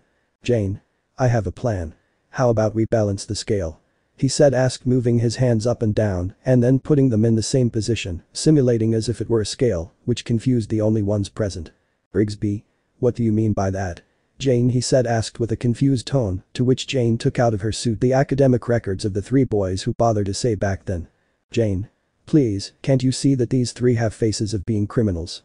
She said asked with a strange tone, showing the photos that were in the file of the three boys. Joe. Even if they were criminals, showing their faces is not going to be enough to use it in the jury he said sensibly, but Jane without giving up, asked them to watch the video, which they did. The consultant just played the video he was watching from the beginning, letting it continue until pausing it at the moment when what everyone knows was going to happen, although Joe, Rigsby and Issei had no idea what Jane wanted to show them. Jane. Did you notice? He said asked looking at the three of them, realizing that none of them noticed what he could notice. Jane. I'll repeat it again, but watch more carefully, okay? He said asked, playing the video again from the beginning, being watched attentively by the agents and the brown-haired man until seconds later the blonde paused it at the same part as before. Jane. Could you notice it? She said asked turning her gaze towards the three, although Issei and Rigsby were hesitant and unsure whether to answer or not. Joe. They were very confident, but what's so important? He said asked with a serious and intrigued tone, wanting to know how that could help. Issei. Agent Joe is right, there were three of them, and I have never defended myself until now he said with a confident tone, after all he hadn't said anything before and he hadn't done anything to prevent their abuse at the academy, therefore it was normal that they were quite confident. Jane. Well, that has many explanations. However, what if it's not just because of that? What if there's someone protecting them from the shadows? She said asked in a thoughtful tone, making Rigsby, Joe and Issei think about it for a moment. Rigsby? Are you implying that they might be in a gang? Joe. Even if it is true, we cannot accuse them without having the necessary evidence for that he said with a serious tone, while Issei watched and listened realizing how difficult it is to be a police officer. Although the brown-haired boy ended up focusing his sight on the files of the three boys, so out of curiosity he grabbed them looking at Aoki Kausuke's file who ran away like a girl, but Issei only focused on his face and his name trying to remember in case he saw him somewhere except at the academy. But he couldn't recognize him, so he decided to look at the file of Hiromi Lejima, the boy whose arm he broke, doing the same procedure as before, but nothing, he couldn't recognize him, and he also couldn't remember if he saw him somewhere. Left with only one, the brown-haired boy looked closely at the face of Uba Ishikawa, the boy who broke his nose, although unlike the previous ones, the brown-haired boy could recognize the surname Ishikawa, however he had no idea and he couldn't remember where he heard that surname from. Issei. Ishikawa Ishikawa he said in a perplexed tone, repeating the aforementioned surname over and over again, until he was able to remember something and open his eyes in surprise. Issei. Hey, I have something, I know where we should go, he said with a confident tone, having interrupted the conversation Joe, Rigsby and Jane were having about not getting into trouble. Somewhere else. After driving for several minutes, we see how the duo of agents, the consultant and the brown-haired boy, were getting out of the van, however Issei made sure that Rigsby and Joe did not look like they were police officers, such as messing up their hairstyles and suits, he even asked and advised them to leave their badges, as well as their weapons inside the vehicle. Having done all that, without wasting any time the four of them entered a bar which inside was bigger and more spacious than it looked from the outside, although Joe and Rigsby wanted to know why they were in a bar, although Jane was able to answer that question to herself when she saw a man go up a staircase. But look who came back, the child prodigy of the place said with an enthusiastic tone, the bartender of the place. Issei. Kenzo-san, it's been a while he said with a friendly tone and a smile, going to greet Kenzo. Kenzo. It was a very long time, you only saw yourself in the mirror. You no longer seem to be the pubescent boy who first entered this place he said in a mocking tone, making the brown-haired boy laugh slightly. Issei. I changed and matured well, maybe I changed a little, but I matured not so much he said with an amused tone, after all one of his favorite hobbies was bothering supernatural beings, especially the leaders. Kenzo. I see who are your companions. He said asked curiously, looking at both agents and the consultant. Issei. They are Kimball Cho, Wayne Rigsby and Patrick Jane he said introducing the three aforementioned, who greeted the bartender to which he returned the greeting. Kenzo. Okay, now tell me why you came, I don't think you came to say hello, he said with a serious tone, looking at Issei and knowing the situation he was going through. Issei. I came to talk to Alicia, is she available? He said asked with a serious tone, seeing how Kenzo nodded. Kenzo. That's right, you can find her in the locker room he said with a confident and sincere tone, to which Issei began to walk towards a staircase a few meters to the left of the bar. Issei. I appreciate that, Kenzo-san. You three come with me, he said with a grateful tone, proceeding to go up the stairs being followed by his companions.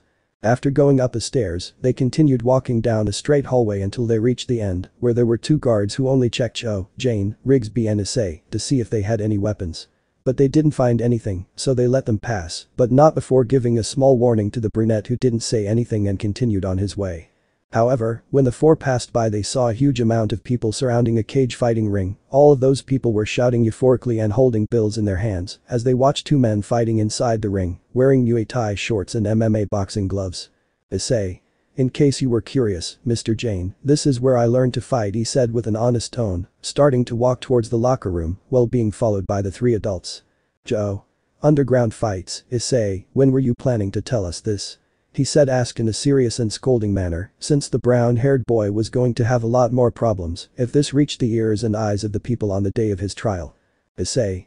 I didn't plan to do it. Well, maybe I did, but I assumed that you or one of your companions would react this way, he said with a somewhat serious tone, looking at the agent, although in doing so he realized that Jane was not with them. Issei. And Mr. Jane? He said, asked surprised, causing Rigsby and Cho to turn around noticing his absence. Joe. Just what was missing, Rigsby, you go find Jane. Issei and I will look for that Alicia, he said with a serious tone, while his partner nodded, going in search of the consultant before he did something inappropriate. Without further ado, Rigsby went in search of the consultant while Issei and Cho continued on their way to the locker rooms, although in the middle of their way, Kimball scolded the brunette and also highlighted the problems he was going to have if the jury found out what he was doing.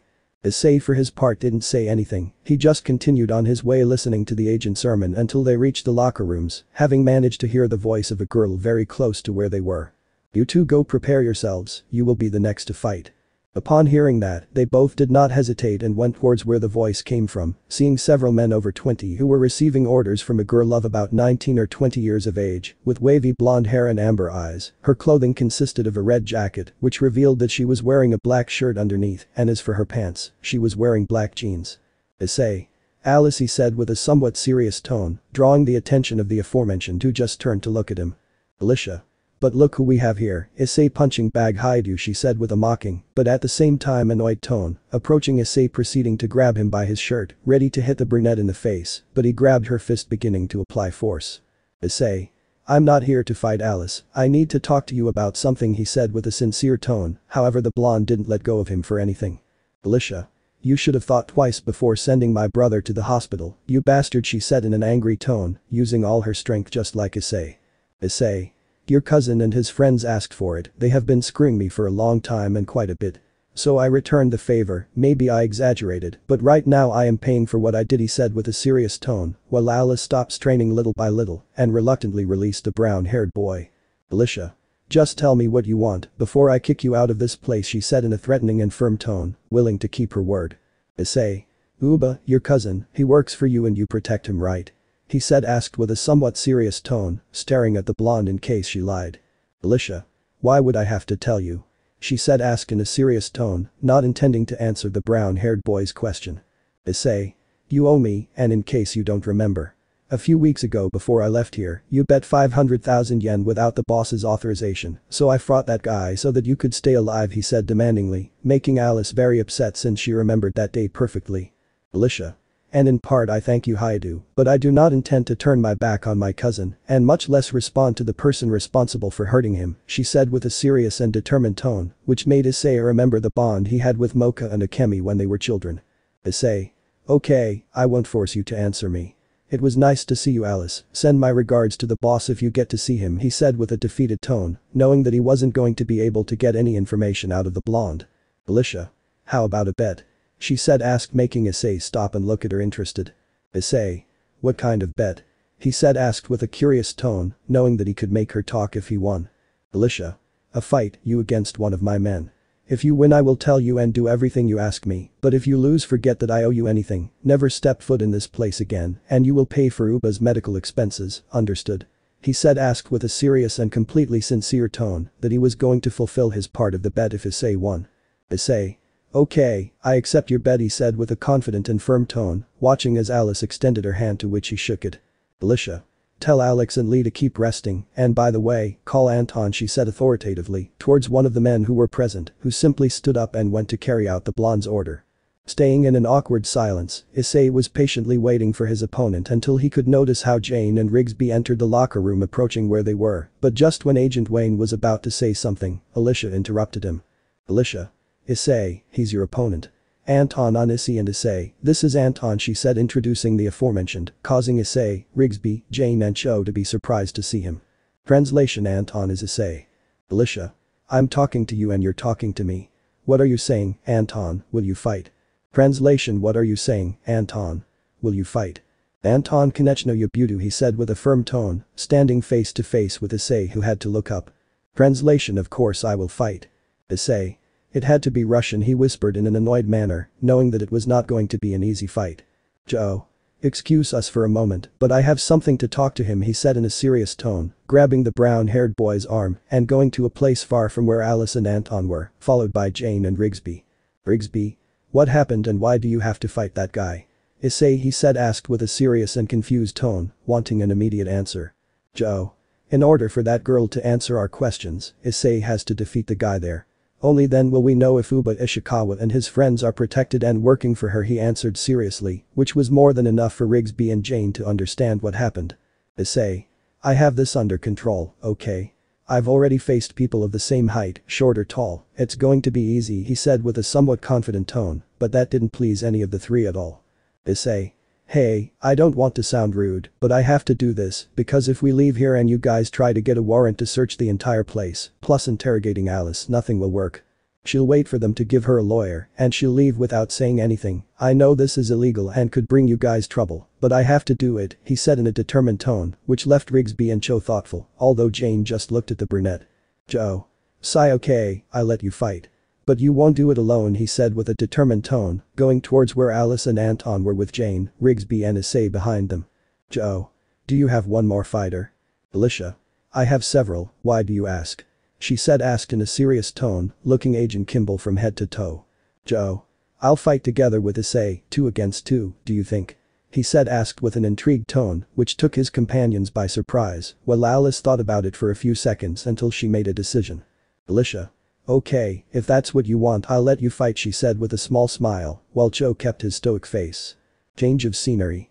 We can see how Issei and Cho were half naked, wearing only Muay Thai pants, wrapping bandages around their hands while remaining silent, but the agent glanced sideways at the brown-haired boy, noticing that he had a not very exaggeratedly formed body, as well as some scars. Cho. You weren't lying about fighting here, he said, being completely ready to fight, while the brown-haired boy just looked at him. Issei. There are things I prefer to keep hidden, Agent Cho, he said with a somewhat serious tone, wrapping a bandage around his left hand. Cho. And I respect your privacy, but why did you get into this? He said, asked in a serious tone, taking a seat and willing to pay attention to what Issei would say. Issei. Sigh, I got into this to let off steam, being the typical kid who receives abuse and harassment from an entire academy, it frustrated me and at the same time made me angry. I wanted to hit everyone, but I didn't have the courage to do it. So I got into street fights to try to at least win a fight and forget all my problems for a single second, he said in a serious and very unnostalgic tone, remembering that those fights not only helped him vent but also helped him become stronger and stay in the supernatural world. Issei. But nothing changed. If I didn't have a bad time at the academy, I had a very bad time in fights. And for that reason one of my nicknames is Haidu Punching Bag. The only thing I was good for was receiving blows and nothing else, but as time went by I turned the tables. With the fights I won on the streets I was able to get to this place, getting money, popularity and a little respect. It was very satisfying, you know. I could dominate my opponents in the ring no matter who it was, he said in an honest tone. After all, I could fight without restrictions or limitations inside the ring. Joe. Then why did you stop? He said, asked with a curious tone, since if he enjoyed what he did, why did he stop doing it and abandon it? Issei. They asked me to sell drugs to the students of the academy, obviously I refused, but they didn't take no for an answer, so they gave me 2 options. Do that and continue with this job or fight a 3-meter big guy to get out. And hell, it was one of my toughest fights I've ever had, but I managed to win, he said with a small smile full of nostalgia, having remembered that fight that he enjoyed too much. Issei. But despite everything, what I've learned I couldn't do it and use it in the academy. At that time, I just had to wait for classes to end and come here to unleash all the resentment, hatred, fury in the ring. However, since I left I've been holding back, lately I've been making excuses and even making up lies, but sooner or later this situation was going to happen anyway, he said in a somewhat serious tone, having finished tangling the bandages and then putting on some MMA boxing gloves, while Cho just remained silent. Issei. I'll be honest with you Agent Cho, I don't feel bad or guilty about what I did, I enjoyed it a lot. And in part I deserve to go to prison, but not before putting up a fight he said with a determined tone, acknowledging his mistake and a part of him inside was willing to pay for it if he won or lost the trial. But at that, the names of Issei and Cho were called by Alice through a loud voice, informing both of them that it was their turn to fight, to which both of them without saying anything got up from their seats being completely prepared. Cho. I hope you have the necessary fury, so we win this he said sternly, making the brown-haired boy smile. Issei. That's my secret Agent Cho, I'm always furious he said with a firm tone, willing to win this fight. Without further ado, they continued walking towards the ring, managing to hear the screams of the people who were ready to bet. When the two were about to enter the area where the fight was going to be, a light covered them. Change of scene. After a complicated and long fight, we saw Issei and Cho sitting on Jane's couch at the headquarters, both had band-aids and pieces of gauze on their faces, as well as using ice packs to reduce the swelling of their eyes or knuckles, and not to mention the fact that they felt great pain throughout almost their entire body. Meanwhile, in front of these two was Teresa who looked at them in a serious and disapproving manner, being much more than in a bad mood, making the atmosphere of the place very uncomfortable. Rigsby. Boss, I could handle he didn't finish speaking, because Agent Lisbon interrupted him. Teresa. Not now Rigsby she exclaimed in a serious tone, while Agent Wayne said nothing and left the place. Joe. Boss, I can explain what I didn't finish speaking, as Lisbon intervened again, interrupting what the agent was going to say. Teresa. Explain what Joe is.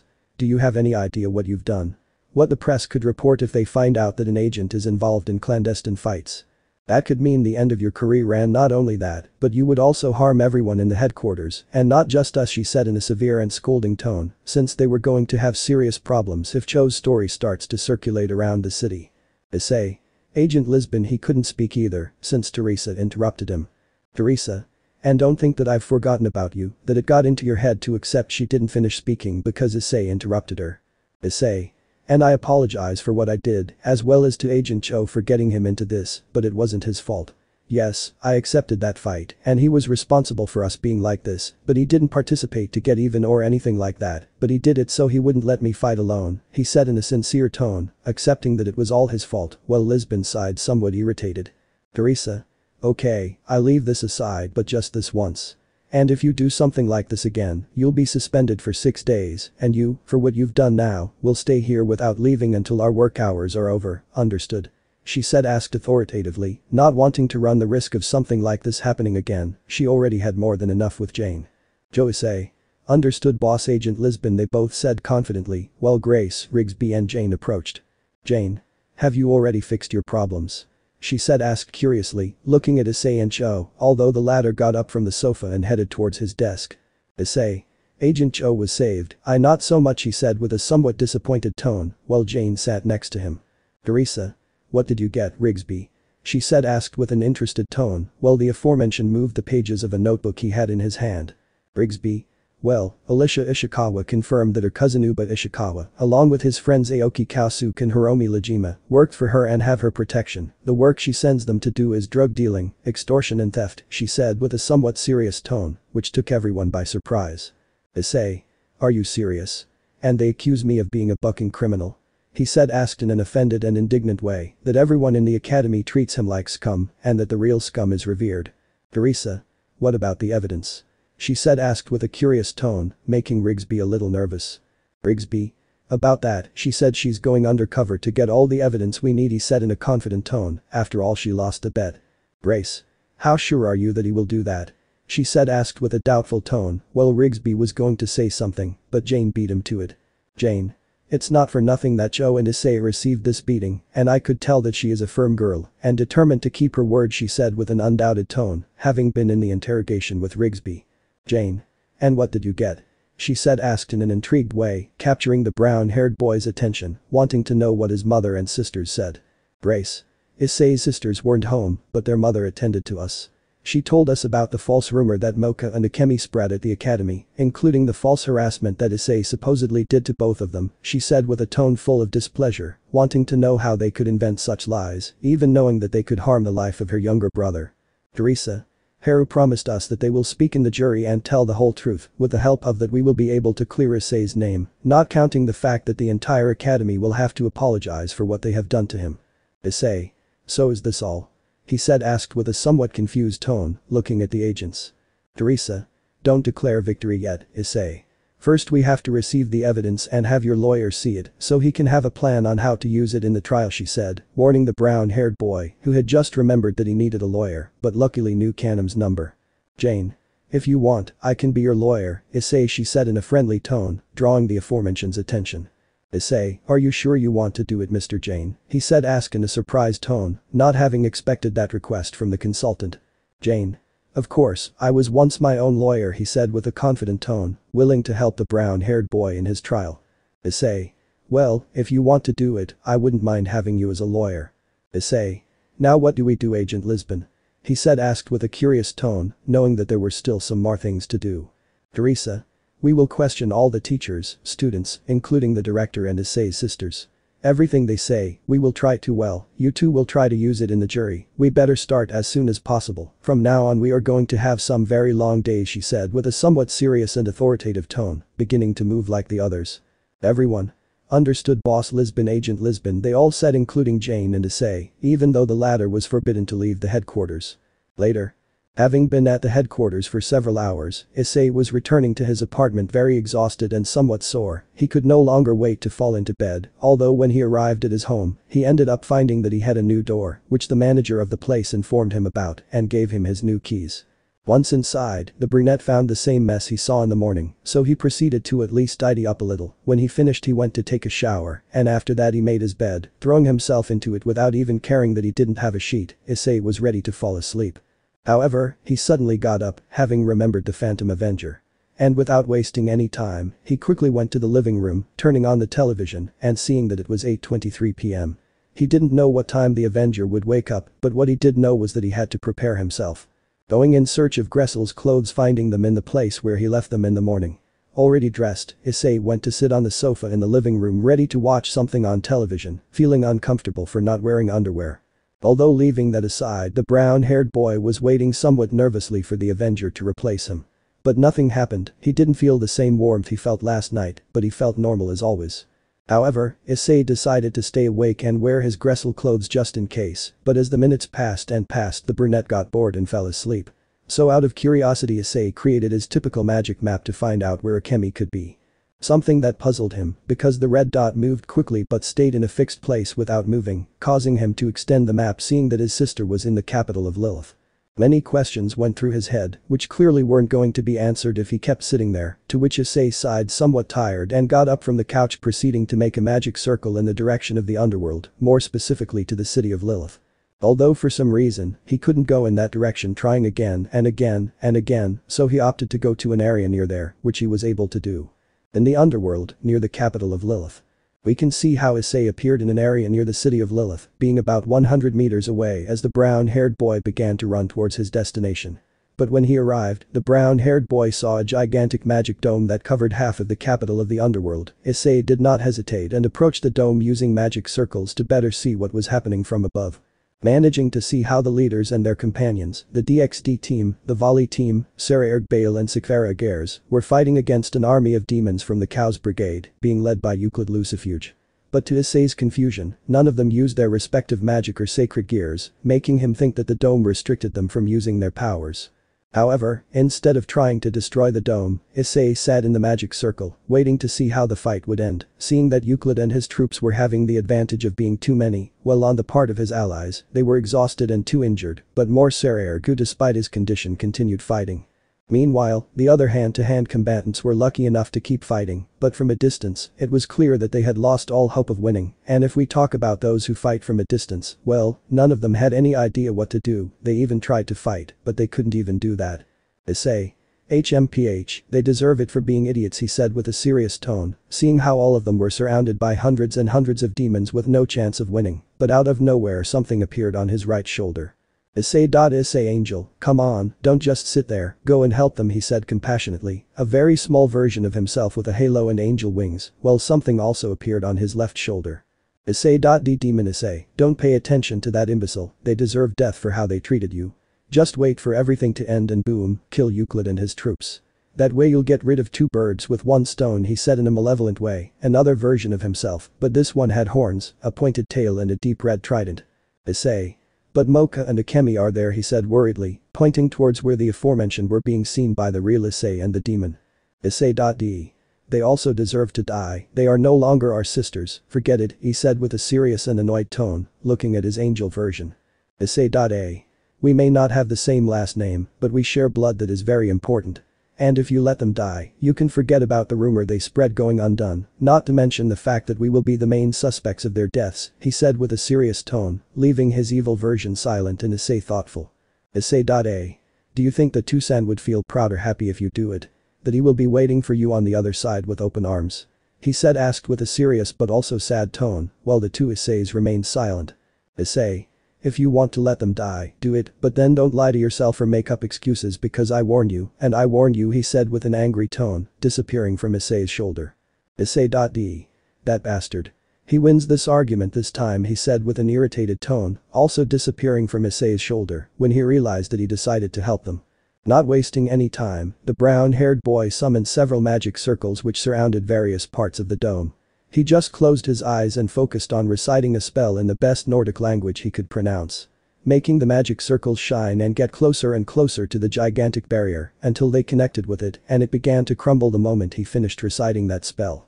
Having done that, Issei saw how in a few seconds Asia healed everyone except her enemies obviously, while the others began to use their respective magic and sacred gear, counterattacking and gaining ground little by little. And not wanting to stand still like an idiot, the brown-haired boy headed towards the battle zone, joining the side of the good guys, surprising everyone who saw him, especially his sisters. But they continued fighting, each one having in mind to talk seriously with the brown-haired boy after this, and speaking of Issei, he fought against the demons, limiting himself to knocking them down, either with magic or fighting hand-to-hand with them, because they threw themselves in large numbers. However, that act of kindness and gentleness was slowly changing into a more cruel and savage one, to the point of killing the demons, as if it were nothing, using the weapons they left on the ground, impregnating them with lightning and fire. While that was happening, the brown-haired boy's skin became increasingly redder and radiated too much heat in the process, being noticed by the Yakeis, who stopped fighting upon recognizing that heat, to only focus on Issei. Although they were not the only ones who stopped fighting, but everyone present, including Euclid and his troops, stopped and turned their gaze towards Issei, who was screaming maniacally and full of pain, as if he was receiving an incredible amount of damage. However, that scream ended up becoming a sadistic and insane laugh, while his skin was consumed by the hellish fire, his eyes suddenly jumped out of their sockets, and strands of hair fell to the ground or were burned by the fire. The Phantom Avenger made his appearance, terrifying and alerting everyone present, who looked at him with their eyes wide open in shock. However, Mocha and Akemi didn't know how to react to what their younger brother had become, both were frozen and speechless with fear and worry. The Avenger, on the other hand, just started looking around, feeling the essences of hundreds and hundreds of corrupt, rotten and above all, guilty souls.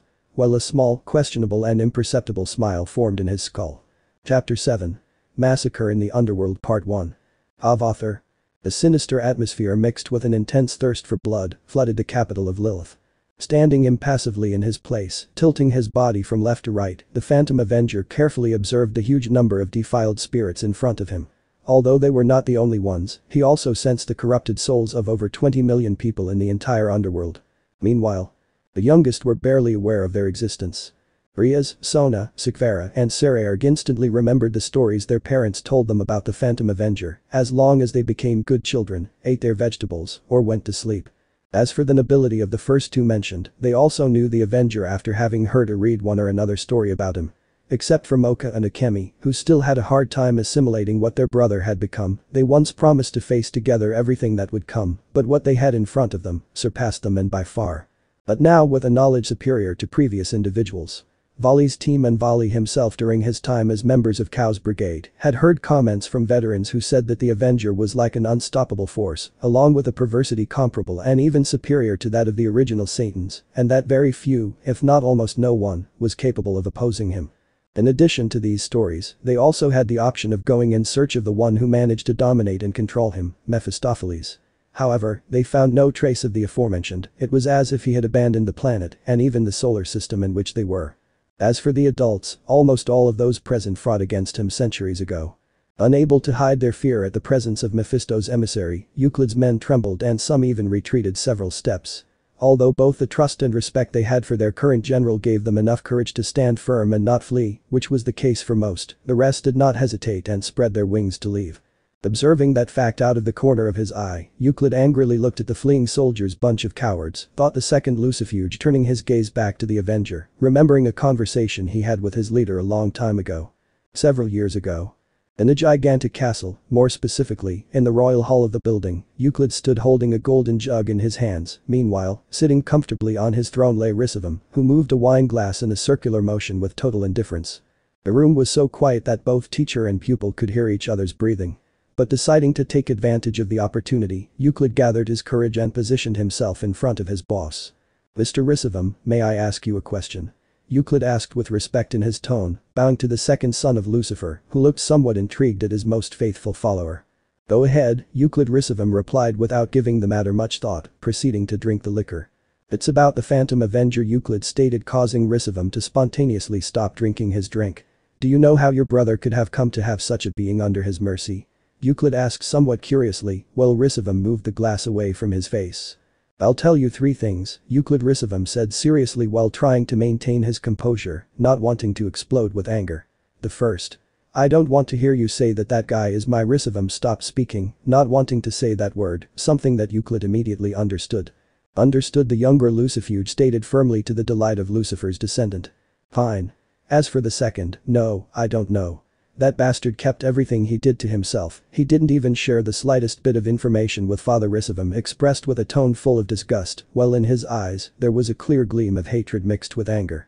But after calming down again, Ricivam spoke again in third, for your comfort, stopping to take a long sip of his drink. After that, he gulped hard and loudly, to the bewilderment of his servant for his sudden attitude. "If you encountered the Avenger, the best thing you could do was run away as quickly as possible and pray that he wouldn't catch you." Ricivam finished speaking to Euclid's surprise, who had not expected such words from his leader.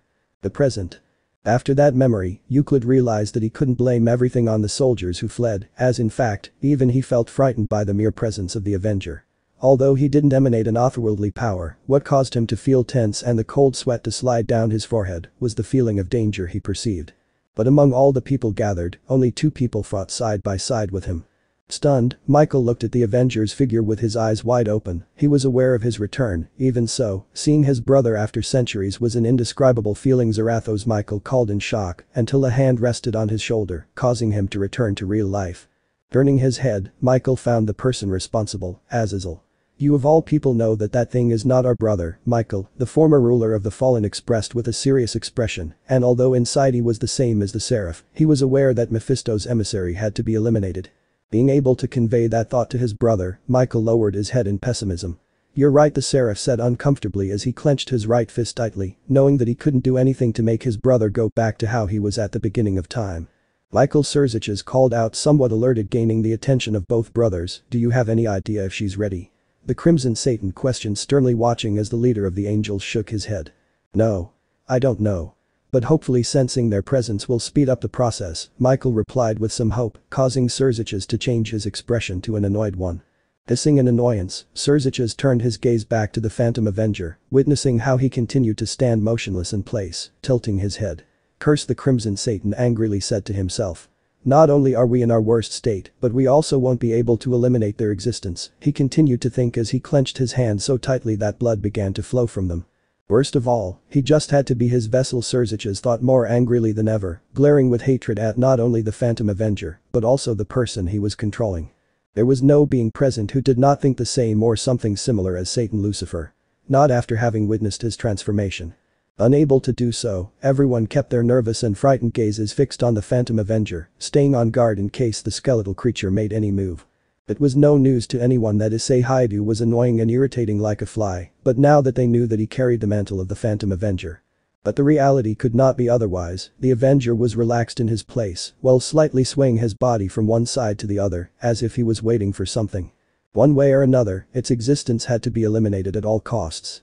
However, a glow originated near the three biblical leaders, capturing the attention of most of those present, who turned their gaze towards that place, realizing that it was a magic circle belonging to the Astaroth house, from which Ajuka Beelzebub himself emerged, giving a quick inspection of the area as soon as he appeared. But that done, he turned his gaze towards his colleagues. "I'm glad to know that they haven't started yet," Ajuka commented with pleasure as he formed a magic circle in both hands. Most, if not all, were expectant of what Satan Beelzebub would do, especially the younger ones. However, the latter noticed a powerful glow coming from beneath their feet, which left them completely dismayed when they lowered their heads. Because of the face of some, the Satan Beelzebub expressed the following words: "You are the future of the underworld. So, if we do not survive, you will have to lead the new generation for us." As he finished saying his words, a smile adorned the face of the former Astaroth. Leading the Demon King's order, none of the teenagers objected to his possibly final command. Even Vali and his team were waiting for the teleportation to take place until Lord Beelzebub Mocha Suzuki called out somewhat pleadingly, gaining the attention of the aforementioned, who raised an eyebrow. "Due to that, please bring my brother back," the Horsitri pleadingly requested before disappearing due to the teleportation spell. Whistling somewhat annoyed and with a stern countenance, Ajuka focused on the Avenger, and only the Avenger, as I promise nothing, declared the Satan Beelzebub with a serious tone. Somewhere else. In some of the cities belonging to one of the clans of the underworld, there was a great disturbance. This was because the majority of the citizens tried to take a large part of their belongings in carriages, and this only caused a great traffic that made it impossible to advance and affected the work of the soldiers who helped with the evacuation. But at the same time that this was happening, several meters away more than one magic circle was formed, from which the teenagers emerged, some of whom at the same moment they appeared quickly inspected their surroundings, while the rest turned their attention in the direction where the central capital was located. But returning to the topic at hand, after a quick glance Ona noticed where they were. "It seems we are in Dantalian territory," the Citri heiress commented analytically, as she recognized the symbol of said family in different stores and signs. "It makes sense, it is one of the territories that is furthest from the central capital," Sikvera said with some disappointment, lowering her head. "This fact alone makes us understand that we cannot do anything to help," she said, clenching her hands due to the helplessness she felt at not having the power and experience to even be of help. The rest understood the feelings of the Agar's heiress. Even Vali, who was one of the strongest, could not help but feel useless. However, while the vast majority had a whirlwind of emotions, a single person began to advance, catching everyone's attention, who fixed their gaze on Riaz. "What are you planning to do, Riaz?" Akeno questioned with her spirits low, watching as her friend turned around with a carefree expression. "I'll be returning to the central capital. Does anyone want to come with me?" Riaz replied smugly, surprising all the young people not only with her words, but also with her confident attitude. "Riaz, we can't do that. Why do you think they sent us here?" Sona replied somewhat angrily at her childhood friend's actions, remembering that she didn't act the same way during Euclid's attack. "Please, we survived." Riaz couldn't say anything else because Saraerd cut her off. "This is no time to be selfish," Riaz Saraerd claimed with a serious and angry face, scaring his cousin and some others for a moment due to his abrupt outburst. But, Saraerd, without Riaz having the chance to say anything else, her cousin interrupted her again sharply. "Look over there," Saraerd stated without abandoning his stern attitude, pointing to his left, to which Riaz turned her head somewhat confused, finding something she hadn't noticed since her arrival, or rather ignored, regarding the passers-by who seemed unable to move forward. "Did you forget what we talked about at the meeting?" Saraerd questioned, now a little calmer, but still noticeably annoyed, while Riaz did not utter a single word as she remembered her brother's words. In the event that the Avenger invades any faction, one of the priorities will be to evacuate all citizens immediately upon his appearance. That was one of the many decrees of Satan Lucifer at that meeting, after having reached a unanimous agreement with the other leaders of the allied factions. Also, he senses those presences, Saraerd warned with his head raised, causing Riaz to regain consciousness, but the moment she did, she proceeded to detect said energies that her cousin spoke of, sensing the power of thousands and thousands of beings that belonged to different races in the distance. Riaz's eyes widened in surprise, something Saraerd noticed now. "Why do you think they need that amount? Do you still think we have a chance to do something against them?" Saraerd questioned somewhat seriously without receiving any response from his cousin, who was still shocked by the gigantic amount of people in the capital of Lilith. "If we go there, it would only be certain death. And although it would be an honor to die at the hands of the Phantom Avenger, my death will come in its time. Until then, I plan to keep those of my kind safe," Saraerd declared with great conviction, proceeding to retreat from the place to help with the evacuation. One Erg left and his figure vanished into the crowd. A great silence remained in the area he was in, but without saying a single word, Sikvera also began to head towards giving his friend a hand. Witnessing how the Agar's heiress walked away, without the need to pronounce a command, Volley was covered by his balance breaker armor. After that, he turned to look at his friends. Issei, Arthur, you guys go east. Biku, Kuroka, go north. Meanwhile I'll go south, it's up to each of you to split up to speed up your exits, Volley commented indifferently, and once he said that, he spread his wings and flew away from the city, leaving behind a sky blue beam of light. Without wasting any time, Lefay summoned her broom, and once she and her brother sat on top of the cleaning tool, it began to float away and head east. On the other side, Biku called out to his flying cloud, which, upon appearing, the Nekomata and Sun Wukong's descendant, proceeded to climb on, and with that, the cloud took flight in a northerly direction. Being enough of an incentive for her, Sona decided not to be left behind. We can't just sit back, follow me, she declared with fervent motivation, conjuring a teleportation magic circle a few meters away from her. Heading towards her spell, Sona disappeared in a flash of light, and the rest of her pieces followed suit, with Raruko being the last to disappear. After that, there was no member of the Citri nobility left. The only ones present were Irina and the entire Grimoire entourage, who were waiting for Ria's orders, but she was lost in her thoughts with a frustrated expression. What makes him so powerful? Riaz questioned in a low voice, somewhat annoyed. She and her entourage had faced strong beings, from a cadre to a god, and in all of them they survived. This would not be the exception, right? Everyone heard Ria's question, but none of them had any idea how to answer her. Only two people knew the answer, but only one decided to speak. It has no limits, Irina answered with her gaze down, receiving everyone's surprised looks not because of her answer, but because she knew it. What do you mean by that, Irina? In fact, how do you know the answer? What do you know? Mocha questioned somewhat anxiously, making her friend nervous, who became even more tense when she realized that all eyes were on her. I don't know much more than you guys, Irina answered nervously, moving away from Mocha little because of how agitated she was, but after doing that and calming down, she took the floor again. What I do know is that, if it weren't for the existence of Lucifer, the Avenger would have been the strongest seraph there was and will be, because the Lord gave him the blessing of not falling, stated Michael's ace, leaving the Grimoire nobility more than shocked by her words. The Avenger was a seraph. Akeno asked, dumbfounded at such a revelation. Not even her father, who was once one, told her anything about it. Zarathos, that was his name, Roswis commented, now receiving everyone's gaze, but unlike the angel, the Valkyrie remained calm. Zarathos was the second angel that God created after Lucifer. But unlike any other angel and seraph, God endowed him with unique abilities apart from not being able to fall, Roswis said, increasing everyone's surprise. It was something that they never expected to know in their lives. But if he was an angel and couldn't fall, then why do several stories describe him as someone evil? Kiba questioned, confused, but without abandoning his stupor. Anyway, that didn't stop him from remembering the stories of the Phantom Avenger that portrayed him as a being of pure evil. The Phantom Avenger was a name given to him after he was corrupted. How or what did they do to him? Not even Odin knows. What is certain is that the firstborn of Lucifer, Mephistopheles, and Zarathos faced each other. The result? Everything indicates that Mephistopheles won, and after his victory he kidnapped Zarathos and found a way to not only corrupt him, but also have him under his control, using him during and after the biblical war. Roswis answered seriously, leaving the teenagers with more questions than answers. I don't understand, if Zarathos belonged to the angels and Mephistopheles to the demons, then why want to erase their existences? Ria's questioned, somewhat bewildered, looking at Roswis, who until now was the only one who could answer her doubts. The angels already had enough with having to reveal Lucifer's exile and what it entailed, and in itself the humans made and make a fuss about it, now imagine together with Zarathos. On the other hand, Mephistopheles is a special case, although I don't know much. What is certain is that he was exiled from the underworld, like the rest of the descendants of the original Satans, after the revolution against them. Roswis answered calmly, leaving Riaz thoughtful, who had a hand positioned under her chin. Then why don't I attack someone in my family or myself as revenge for what my brother did? Riaz wondered, somewhat bewildered as she stared into space, being ignored by everyone, even Roswis. I don't know.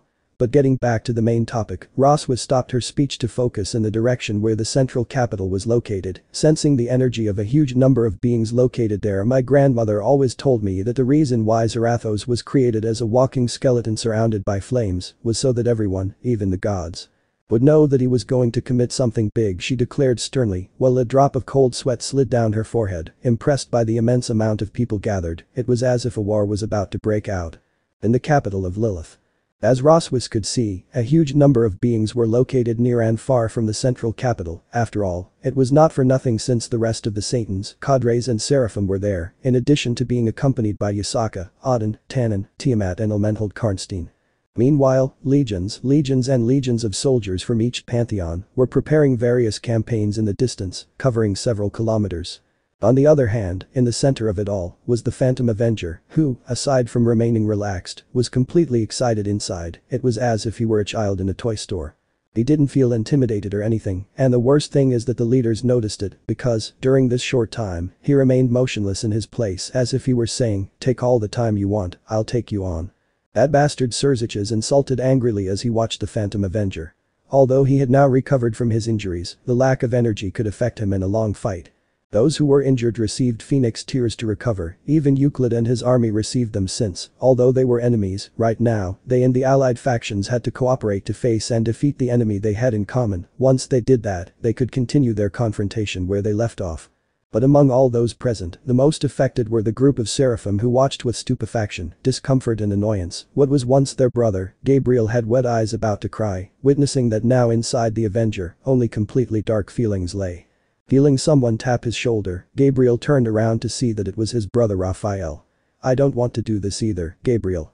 But if we let Zarathos go free, he could hurt anyone," Raphael said seriously. He couldn't blame his sister for wanting to cry, in fact, he wanted to too, but if he wanted to carry out his plans, he had to stop the Avenger. "I know," Gabriel expressed pessimistically, trying to hold back his tears and prepare to fight. "Raphael," Michael called out, catching his brother's attention, who turned to look at him with an expression of confusion. "Do you know if she's ready?" the leader of the angels asked hopefully. Shaking his head pessimistically, Raphael said, "No, but Jesus is doing it as quickly as possible. We must buy him as much time as possible," causing Michael to scrunch his face at his words.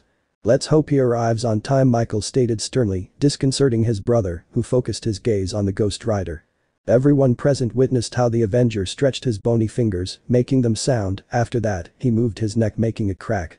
Once that was done, he took a step forward, starting to advance slowly but surely, causing the beings present to become nervous because of that. Even so, they did not hesitate and took defensive positions ready to face what was coming. "Whatever you do, don't look him in the eyes," Michael warned, raising his voice as high as possible so that every soldier could hear him, whether he was his brother or not. That didn't take away the fact that he probably still possessed his skills and techniques. "Zarathos." With each step he took, fear and nerves were evident in everyone present without exception. The most powerful seraph after Lucifer, and also known as beings like the Queen of the Yokai, Yasaka, could sense the boundless evil that the Phantom Avenger exuded, causing every hair on their body to stand on end. Despite this, they stood firm, using the fear they felt as fuel to turn it into strength. The wrath of God. Even Tannen and Tiamat, along with the supreme god Odin, were frightened by the Avenger's presence, even though they had not yet perceived his power. Likewise, the pride of these three beings was enough incentive to stay and die with dignity. Despite the gigantic numerical advantage. Advancing calmly without rushing for a single second, the Avenger saw the enormous number of soldiers in front of him and those he perceived in the distance. To say that there were 5 million was an understatement. Everyone had their doubts about whether they would win this battle. However, unable to bear it any longer, the Ghost Rider began to run towards his meal, as if he were a mindless animal, alerting more than one soldier, who remained firmly in their places until. "Now, Surziches," exclaimed to the four winds in a stern manner, pointing in the direction of the Avenger. But instead of an attack being carried out, nothing happened. The skeletal creature continued to run wild, although because of this, the Avenger reacted late to a portal, and without being able to stop or dodge it, he ended up crossing said enchantment, which disappeared from the area to the relief of most of those present. Focusing on Surziches, he saw the place where the portal originated. "I'm counting on you to hold him back," Surziches thought with some hope, trusting the people he left in charge of the Avenger. Somewhere else. The portal formed in the sky, and from it emerged the former Seraph, who fell at an enormous speed while spinning without being able to stop. However, in a matter of seconds, he ended up crashing with great force into a dirt field, generating a slight tremor, accompanied by a rise of debris and a huge blanket of dust. Anyway, as if nothing had happened, the Avenger slowly got up, and once he was upright, he realized that he was in a rather deep crater, so without wasting any time he proceeded to get out of the hole. Once outside, he could observe with some bewilderment his surroundings, which were a large cemetery in which the typical tombstones and columbariums were located, as well as a cloudy environment, dozens of withered trees, and a dark sky from which lightning bolts emerged. Curious, the Phantom Avenger continued to look around until a sound coming from his rear made him turn around, focusing on several thick trees, mainly two specifically, from which came out a tall woman accompanied by a somewhat short man with serious faces. Matriarch of Clan Murmur. Xia Murmur. Inherited power. Necromancy. Patriarch of the Stolas clan. Syra Stolas. Inherited power. Master of Familiars. Striking the ground with the bottom end of her staff, Xia Murmur decided to speak up. "Welcome, Avenger," the matriarch of the Murmur house said elegantly, then pointed her staff towards Mephisto's emissary. "To your doom," the demon declared, denoting confidence and security in her words, being covered by a purple aura of power, while her companion's aura was blue. For his part, the Avenger remained indifferent to both Lady Murmur's words and the power exuded by both clan chiefs. All he limited himself to doing was advancing towards both demons at a slow but firm pace. Meanwhile, both chiefs, while calm in their places, were also prepared for any movement the Avenger could make. Returning to the aforementioned, he continued on his way until, suddenly, something made him stop, so he proceeded to lower his head to see what it was, finding a pair of grey and putrid hands that held his left foot tightly. In an attempt to lift his limb, said hands did not allow it, missing the flaming skull even more, and as if that were not enough, two arms sprouted from the ground and firmly grabbed his right ankle. However, despite the limbs burning because of the hellish fire that surrounded the Avenger, they showed no signs of giving way, maintaining the same grip strength. But that in mind, the Phantom Avenger lifted his left leg with force, freeing himself without much trouble. After that, he did the same with his other leg. Now free, the skeletal creature was about to resume its path, however, when it tried to move forward, something stopped it again. Lowering his head somewhat annoyed, the Avenger found himself with an immense amount of hands and arms holding his legs, but just when he was about to try to get away, suddenly something attacked him from behind, an attack powerful enough to send him flying. And after being in the air for a few seconds, the Phantom Avenger was about to crash to the ground if it weren't for something or someone holding him by his right leg.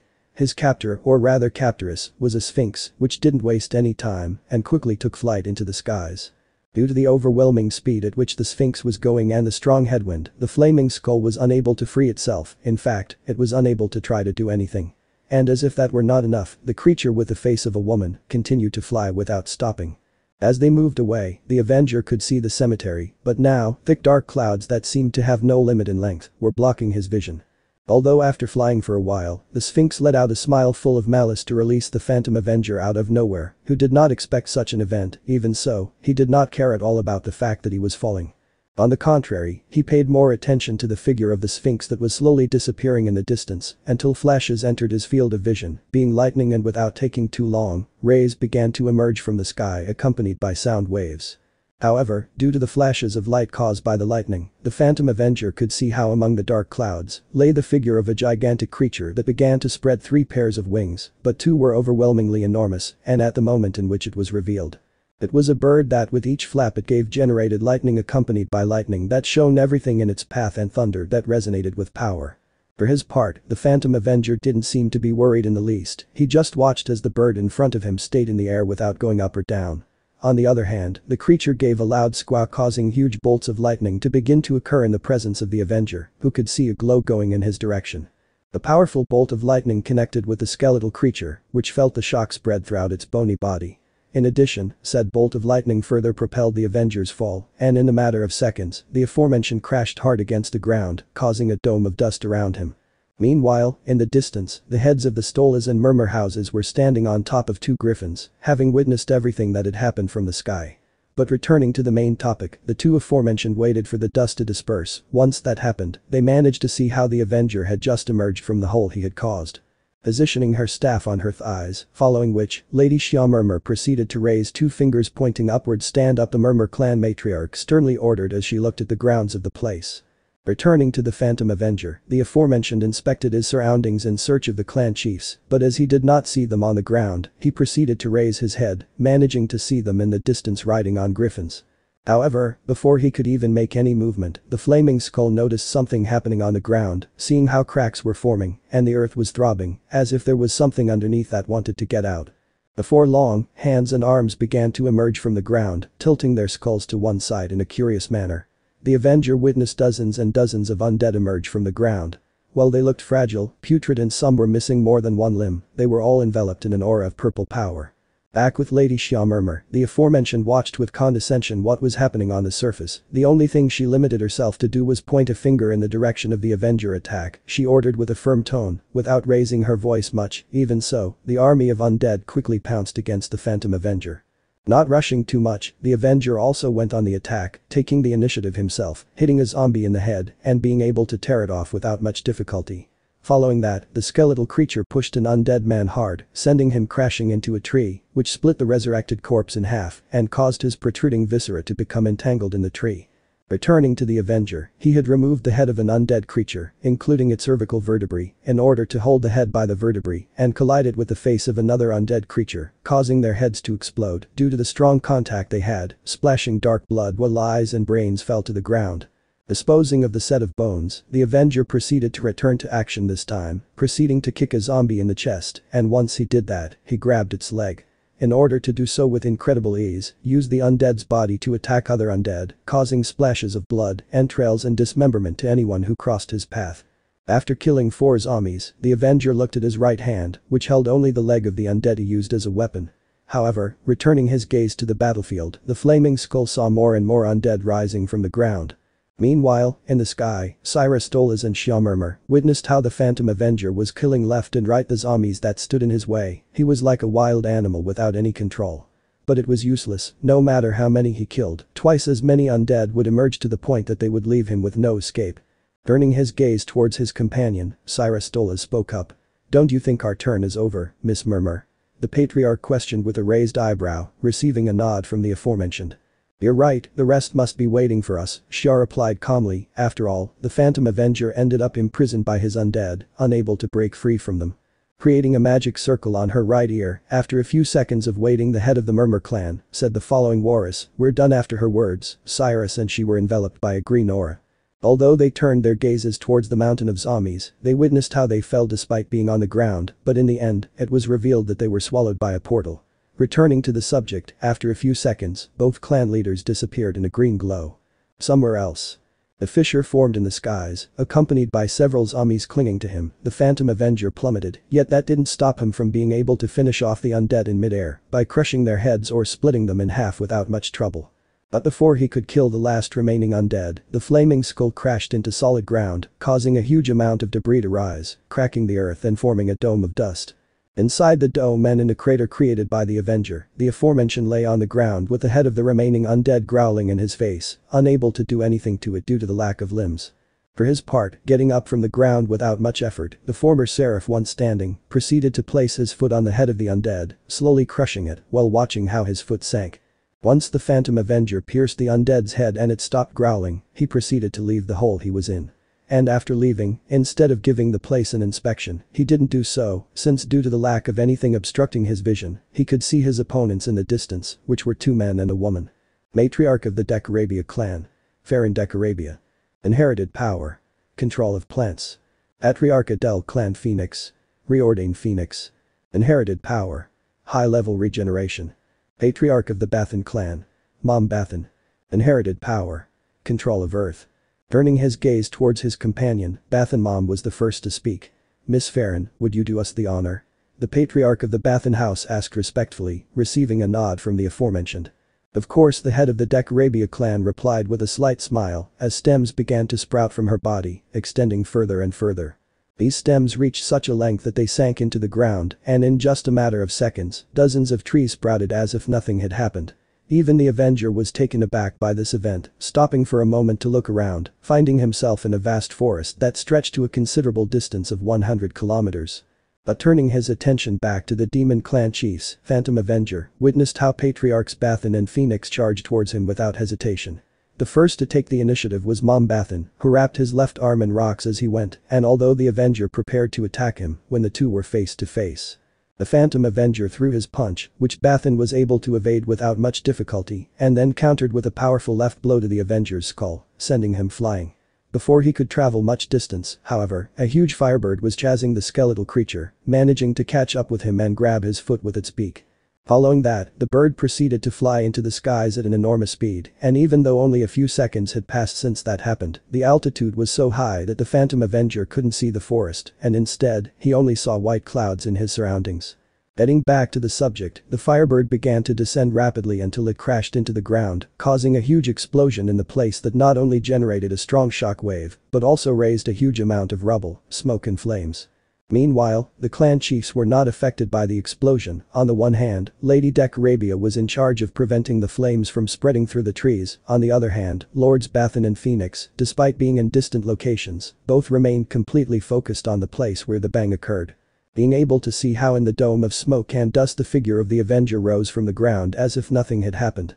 Similarly, and wanting to take advantage of the situation, Reordained Phoenix began to run towards the dome, and once he entered it, as the Patriarch of the Phoenix House advanced, he formed a sphere of air with which he dissipated all the dust and smoke around him. And although that caught the attention of the Phantom Avenger, by the time the aforementioned turned around to find out what was happening, Lord Phoenix had already positioned himself in front of the skeletal creature and launched his magic attack into the aforementioned creature's skull, causing a powerful blizzard that swept away an immense amount of trees in a straight line and along with them raised even more dust. Once that was done, Reordained Phoenix used a wind spell in order to clear the area so as not to be surprised. However, upon doing so, the Patriarch opened his eyes in surprise when he saw that the Phantom Avenger was in front of him without any kind of damage. And what really received said damage was his clothing that was all destroyed, being nothing more than strips that barely hung from his bony body. Back to the matter at hand, the Avenger quickly threw a punch which threatened to connect in the face of the Phoenix Patriarch, who, due to his slow recovery, was unable to respond in any way to the attack of the flaming skull. But just when the Avenger's attack was about to hit him, a thick tree emerged between both of them, thus protecting Reordain, which worked since, despite passing through the plant without much effort, the bony fist could not reach the Lord who, taking advantage of the opportunity, chose to retreat. I appreciate it, Ms. Farron, Reordained Phoenix thought gratefully as he backed away without taking his eyes off the Phantom Avenger.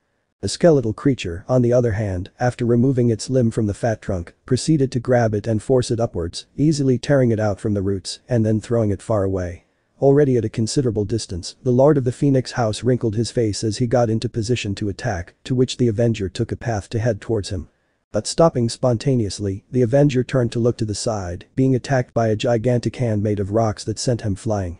Surprised by this event, Lord Phoenix turned his gaze towards the person responsible for doing this, Mom Bathan, who was descending from the sky. Think twice before going head to head with the Avenger, Reordain, the head of the Bathan clan, warned, revealing his left hand with slight second-degree burns.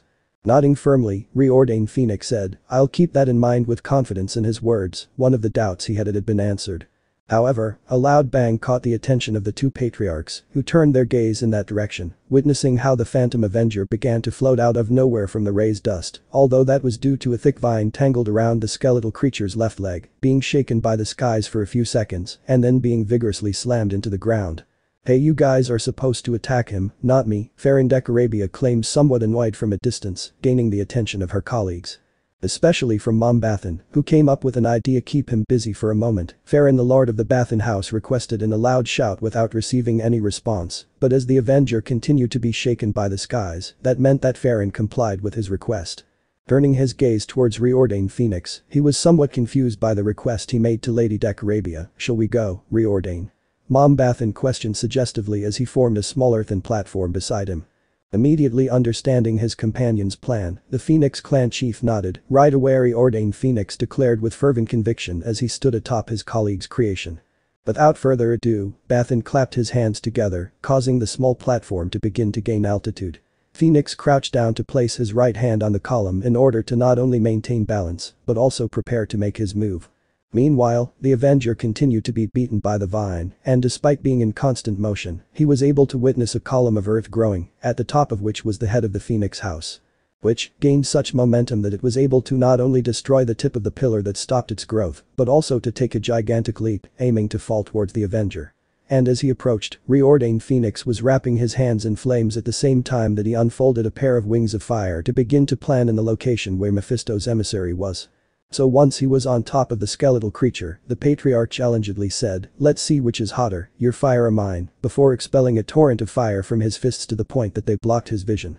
After a few seconds, Patriarch Phoenix undid his enchantment, watching as his attack razed a large part of the area, having completely burned trees and even the earth itself, which generated smoke due to that, in addition to leaving a large slot in which at the end, the Phantom Avenger lay face up and without his clothes. Letting out a disappointed snort, Patriarch Phoenix glided towards his companions, and once a few meters from stepping on solid ground, he closed his wings and walked calmly until he positioned himself next to Patriarchs Bathan and Decarabia. But wanting to finish his turn once and for all, Mom Bathan began to expel part of his power until he was surrounded by a golden aura at the same time that an immense amount of rubble of all sizes gathered in front of him. Without the need to say a single word, the Patriarch of House Bathan was only forced to point with 2 fingers in the direction where the Avenger was, throwing each and every one of the rubble, which, upon hitting the target, caused such a rumble that it generated a slight tremor, as well as raising a good amount of dust. Not caring much about the result, the Lord of the Bathan house proceeded to form a magic circle on his left ear, and after a few seconds, he commented the following: "Whenever you want, Warris." After those words, he and his companions were enveloped in a green aura. Fixing their eyes on the mountain of rubble, the clan chiefs witnessed as the enormous rocks descended, and once they disappeared, it was revealed that they were swallowed by a portal. Without giving the matter much fuss, Bathan crossed his arms, Phoenix closed his eyes while the trees, even the destroyed ones, disappeared at the same time as the stems that previously came out of the body of the Decarabia matriarch now entered it, and after that, the 3 left the place in a green glow. Somewhere else. A portal opened in the sky, and from it, the Avenger emerged, once again plummeting at high speed, ending up crashing hard against the ground, and after a few seconds, dozens of debris fell on top of him, contributing to the raising of dust. Almost at the same time, in the distance behind a mound of rocks, having witnessed what had happened, Zeodicus Gremory turned around to look at his companions, namely his wife Venelana Gremory, and the head of the Glaciolabola's house, Vanagan. Patriarch of the Glaciolabola's clan. Vanagan Glaciolabola's. Inherited power. High magic control. Snapping his fingers, Zeodicus approached his squad mates as he did so. "The Avenger has arrived, shall we proceed?" The Gremory clan patriarch asked somewhat anxiously, receiving a firm nod from Vanagan and his wife. Without wasting any time, Zeodicus placed his hands on the shoulders of his companions, who, after a short period of time, were able to not only notice a red aura surrounding their bodies, but also perceive how their powers were growing. Even taking the trouble to form an energy sphere in his hand, Vanagan took up the speech. "Your power has not aged badly," Zeodicus the Lord flattered, sincerely, causing his enchantment to disappear. Smiling happily at the compliment, Zeodicus said, "Thank you. Even though I've taken the trouble to train, I'm still far from my prime," Zeodicus said modestly, still smiling. Looking sternly at her husband, Venelana stated, "Don't overexert yourself, Zeodicus." At least for now, somewhat seriously, without taking her eyes off Zeodicus, who nodded calmly as his expression changed to a focused one. After a couple of minutes, a more noticeable red aura surrounded Venelana and Vanagan, who also felt like their strength had reached an exponential level. "This is more than enough," the Lord of the Glaciolabola's house commented while looking at his hands, having the feeling that he could finish off anyone without the need to use his magic power. Turning to look at Zeodicus, Venelana says the following: "Follow the plan to the letter, do not intervene unless necessary," declared the matriarch of the Gremory house without abandoning her stern attitude. Nodding with complete confidence, Zeodicus replied, "I will," don't worry, with firmness in his words. Lightening her expression, after that, Venelana fixed her eyes on Vanagan. "Shall we go?" Lady Gremory questioned with a raised eyebrow, receiving a nod from her colleague. Without a second's hesitation, Lady Gremory and Lord Glaciolabolas emerged from the mound of rocks to be seen by the Avenger, who was somewhat distracted observing the rocky environment that surrounded him. But returning to the subject, Vanagan took the initiative by manifesting a shiny-looking magic circle in front of him, while in his right hand, a sphere of energy was formed that emanated a purple glow, and as soon as he formed it, he stretched his arm back and then extended it forward, casting his spell. Obtaining a plus of power as he crossed the magic circle, which vanished into energy particles after that event. The sphere headed towards the Phantom Avenger, who noticed the spell, but when he turned around, he ended up receiving it directly, causing a powerful explosion to occur. But ignoring the chaos and focusing on the skeletal creature, the aforementioned flew after having received the attack from Mr. Glaciolabolas, without having the opportunity to stop himself. However, before he continued flying around the place, Venelana, with her wings outstretched, managed to easily reach the Avenger, being able to get ahead of him to manifest her power of destruction, with which she proceeded to materialize a gigantic hand. But this creation, the Gremory matriarch, was able to catch the Phantom Avenger without much effort, and at the same moment she did so, she slammed it into the ground with such force that, apart from raising a large curtain of dust, it caused extensive cracks to form. But without letting her confidence flutter, Venelana undid the materialization of her power and quickly began to take a good distance. Once she was a little far from the scene, thanks to the combination of her power of destruction and elemental fire magic, Venelana made a bow, which emanated a purple fire at the top. And without wasting any more time, Lady Gremory slowly tightened the string at the same time that an arrow based on the same combination of the bow was created. Once finished, she took a firm stance, pointing in the direction of the Phantom Avenger.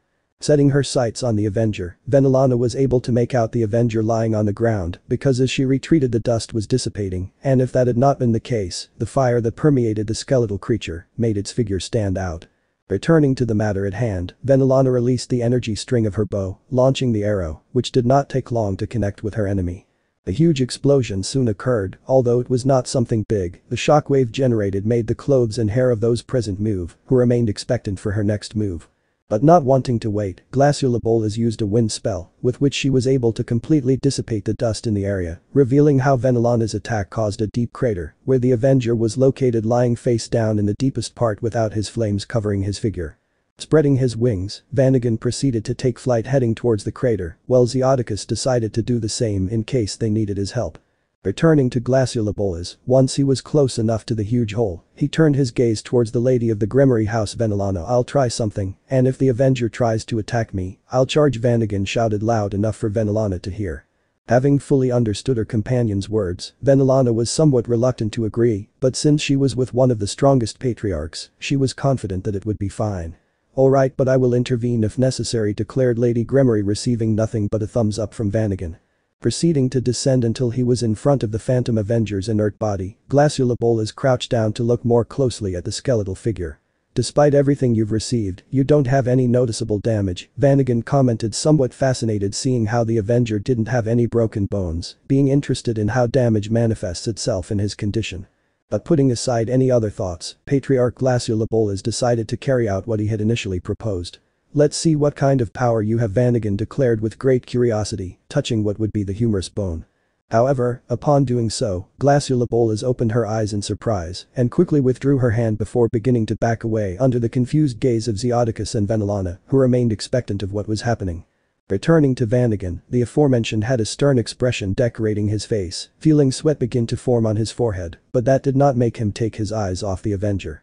As for the flaming skull, the aforementioned returned to be impregnated in its fire, and after a while, he proceeded to stand up before a frustrated Vanagon. Damn, just now he decides to get up, the Patriarch thought to himself, very annoyed, without taking his gaze off the Avenger.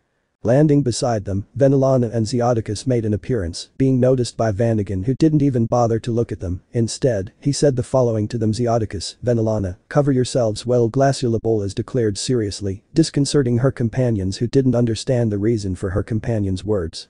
But not wanting to argue, Venelana formed a magic circle of protection, which was amplified by Zeoticus. After that, husband and wife remained expectant of what their colleague would do. As for Vanagon, the aforementioned proceeded to crouch down and with his arms extended, manifested more than one magic circle in front of him, beginning to concentrate a lot of power, but not wanting to take too long, he threw all the energy into a gigantic torrent that expelled a blinding glow. All that concentrated power was directed towards the Phantom Avenger, who remained motionless in his place, and without being able to avoid it, the skeletal creature began to be dragged by the energy beam until it was slammed against the limits of the crater in which it was located. In the same way, the torrent of power continued to drag the Avenger with it, easily crossing the earth that stood in its way. After several seconds, Vanagon undid his enchantment and stood up and let out a sigh of exhaustion. Even so, he kept his serious face without taking his eyes off the place where he sent the Avenger. On the other hand, the Gremory chiefs were impressed by the power of the Glaciula Bolas Patriarch, who, despite not having used much of his magic, caused a long groove, in addition to having sent the Avenger to the depths of the earth. But noticing how Vanagon formed a magic circle on her ear, Venelana made her protective enchantment disappear, and after having done that, Glaciula Bolas said, "We're done," Warris in a stern manner in order to get rid of her communication spell.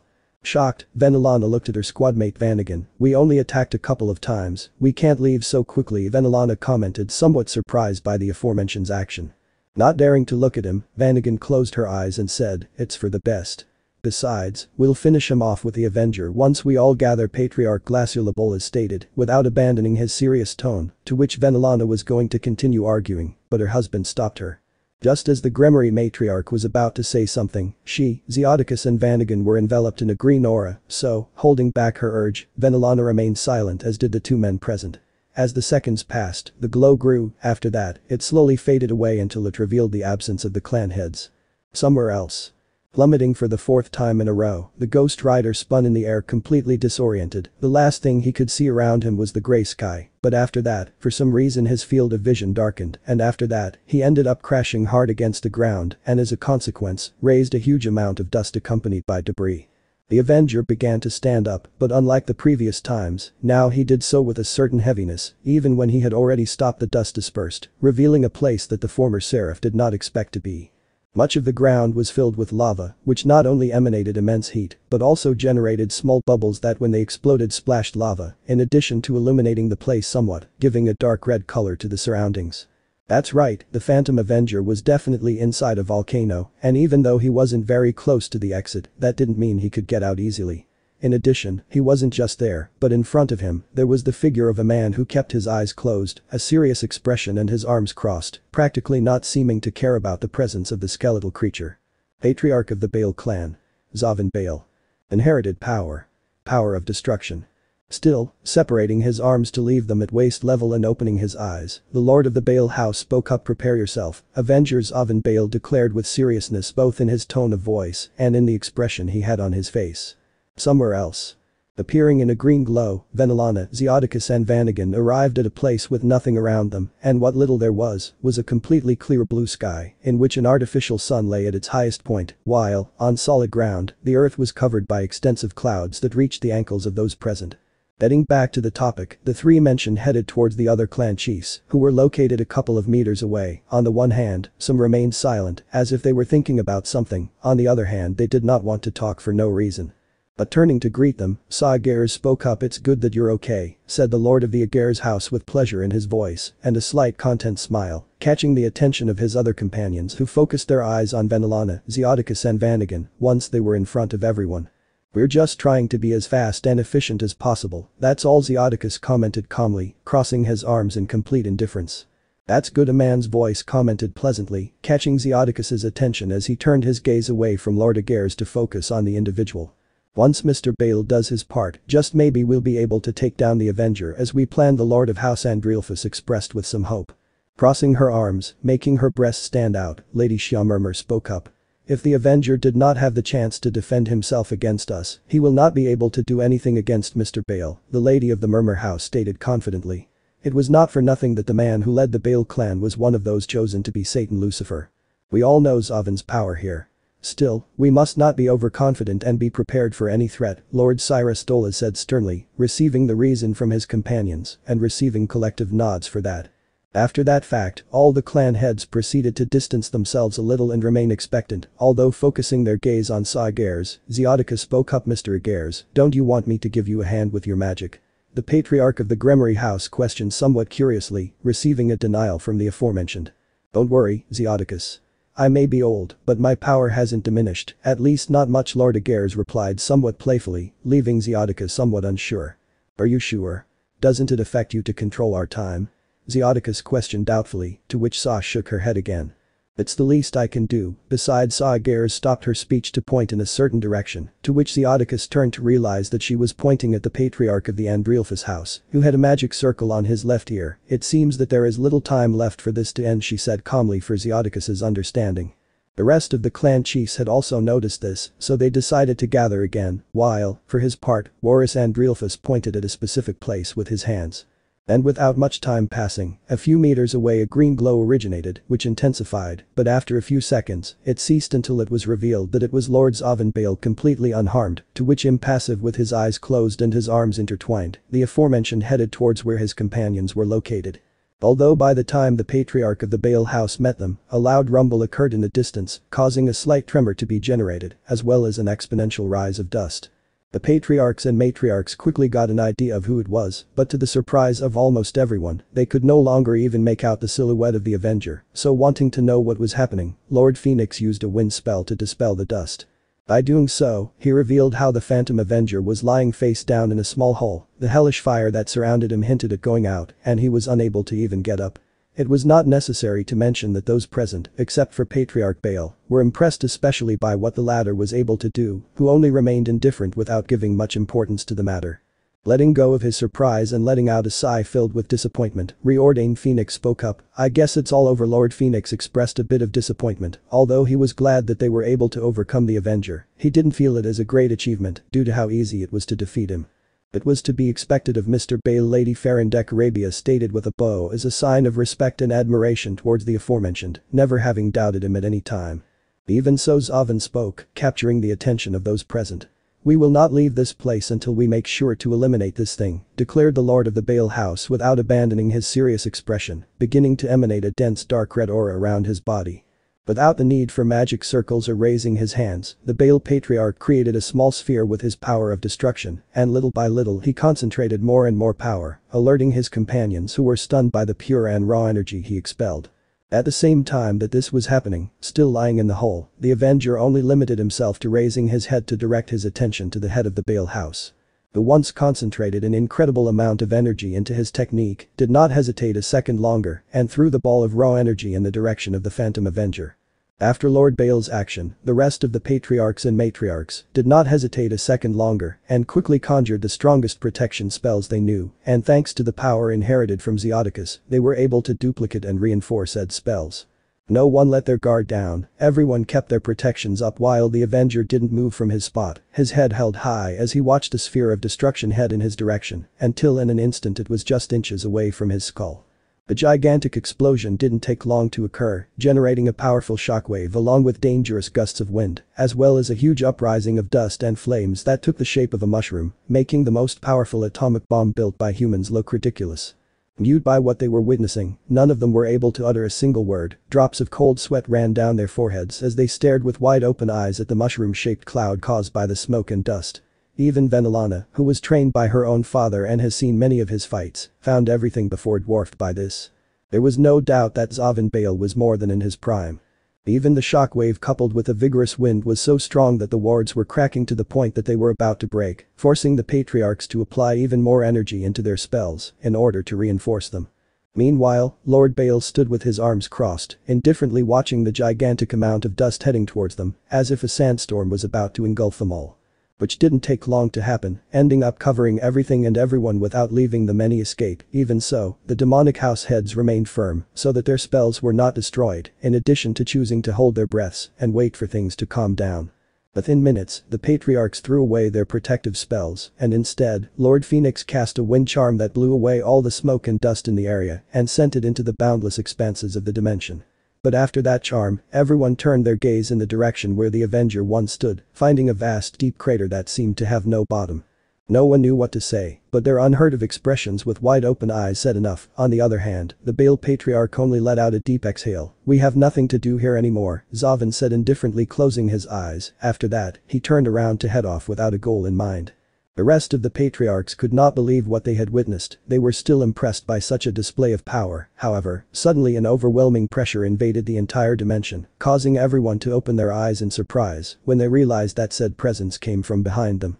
Turning around, they were shocked to find the healthy Phantom Avenger face to face with Lord Bale. Even he was surprised by the sudden appearance of Mephisto's pet. Still, taking the initiative, Lord Bale was about to make one of his creations with his power of destruction, but before he could even shape anything, the Avenger grabbed him by the neck with such force that he buried his skeletal fingers and then ripped it off, exposing not only the muscles, but also the cervical vertebrae, while blood began to flow from that area. No, Venelana screamed, shocked by what she had just witnessed, and she was not the only one. The other clan chiefs were so absorbed that they could not move. Feeling his air cut off due to the blood entering his respiratory system, Lord Bale fell to his knees before the Avenger, who prepared an attack with his right fist, which, when connected under the Patriarch's chin, was powerful enough to tear off his head and send it flying a great distance, while strings of blood fell from the sky. Zavin Bale's corpse ended up on the ground beginning to form a pool of blood, and after that, the Avenger took action in order to focus on the demonic clan chiefs, who, upon realizing this, quickly regained their composure and without the need to communicate, proceeded to move away from both the Avenger and them, and once at a considerable distance they took positions. For his part, the Phantom Avenger tilted his body from left to right, being closely observed by the clan chiefs, who remained on high guard at all times. Until, stomping hard, the skeletal creature gained such momentum that it began to run at a dizzying speed towards where the head of the Stolas house was located, who was unable to summon one of his familiars due to the little time he had. Luckily for him, Mom-Bathan remained alert and, realizing where the Avenger was heading, he formed a long thick wall of earth in front of the flaming skull, causing it to crash into the wall. So, taking advantage of the situation, the Patriarch of the Bathan house formed several walls around the Avenger and then slammed his palms together. As a result, the walls crashed into the skeletal creature, thus forming a kind of earth prison. At this, everyone was relieved, especially Cyrus, who let out a sigh, although just in case, they decided to gather together in order to increase security. However, before the Lord of the Stolas clan could move from his spot, an orange beam of light passed through the aforementioned Lord's left chest, something that everyone could witness with surprise. With a bewildered expression and blood leaking from his mouth, Cyrus lowered his head to look at the wound site. It was a considerably small hole that had gone through him completely, muscles, bones, blood, there was nothing. And although it did not appear to be a serious wound since he did not feel that he had hurt an important nerve or organ, a few seconds later, Lord Cyrus Stolas began to scream in pain, a pain that was similar to being bathed in holy water. Inside the earthen prison, the Phantom Avenger's flames illuminated the dark place, revealing the flaming skull smiling with a certain wickedness, despite being osteologically impossible. Meanwhile, the clan lords and ladies were completely baffled not only by what was happening to their companion, but also because they had no idea what to do to help him. But it was useless to do so, as Cyrus screamed in agony his skin turned red as if he was being cooked red hot, and in the end, that was it. Since the body of the head of the Stolas house, fire began to emerge consuming both his skin and his clothes, it did not take long for the Lord to fall face down, as his flesh was consumed by the flames. A deathly silence remained in the place until a maniacal laugh was heard by those present, who quickly turned around to fix their eyes on the cage of rocks, realizing that it was the Phantom Avenger who gave no sign of stopping his laughter. Angry, Bathan Mom pointed his hand in the direction of the earth prison, proceeding to lift it by simply moving two fingers upwards at the same time. The Avenger's laughter spontaneously stopped for some reason. But blinded by anger, the Patriarch of the Bathan house closed his hand with some haste. As a result, the earth prison was compressed so much that it became a rock that measured no more than 2 meters. Lowering the rock until it touched solid ground, Bathan turned to see his companions. "We must hear." The Patriarch's words stopped dead as, upon turning around, he saw the Phantom Avenger standing behind Lady Murmur, who was not even aware of the flaming skull's presence as it was absolved in her mind. Quickly taking a stance, Lord Mom-Bathan cast an enchantment in the direction of the Phantom Avenger, alerting his companions who were also unaware of what had happened. However, it was too late. The former seraph grabbed the matriarch, causing the aforementioned to regain consciousness by burning herself with the fire that permeated the Avenger, at the same time that the aforementioned retreated, evading sharp spikes of earth that threatened to impale him. Wrinkling his face in annoyance, the head of the Bathan house seemed unable to cast a spell that could possibly end up hurting his partner, which also went for the rest of his companions.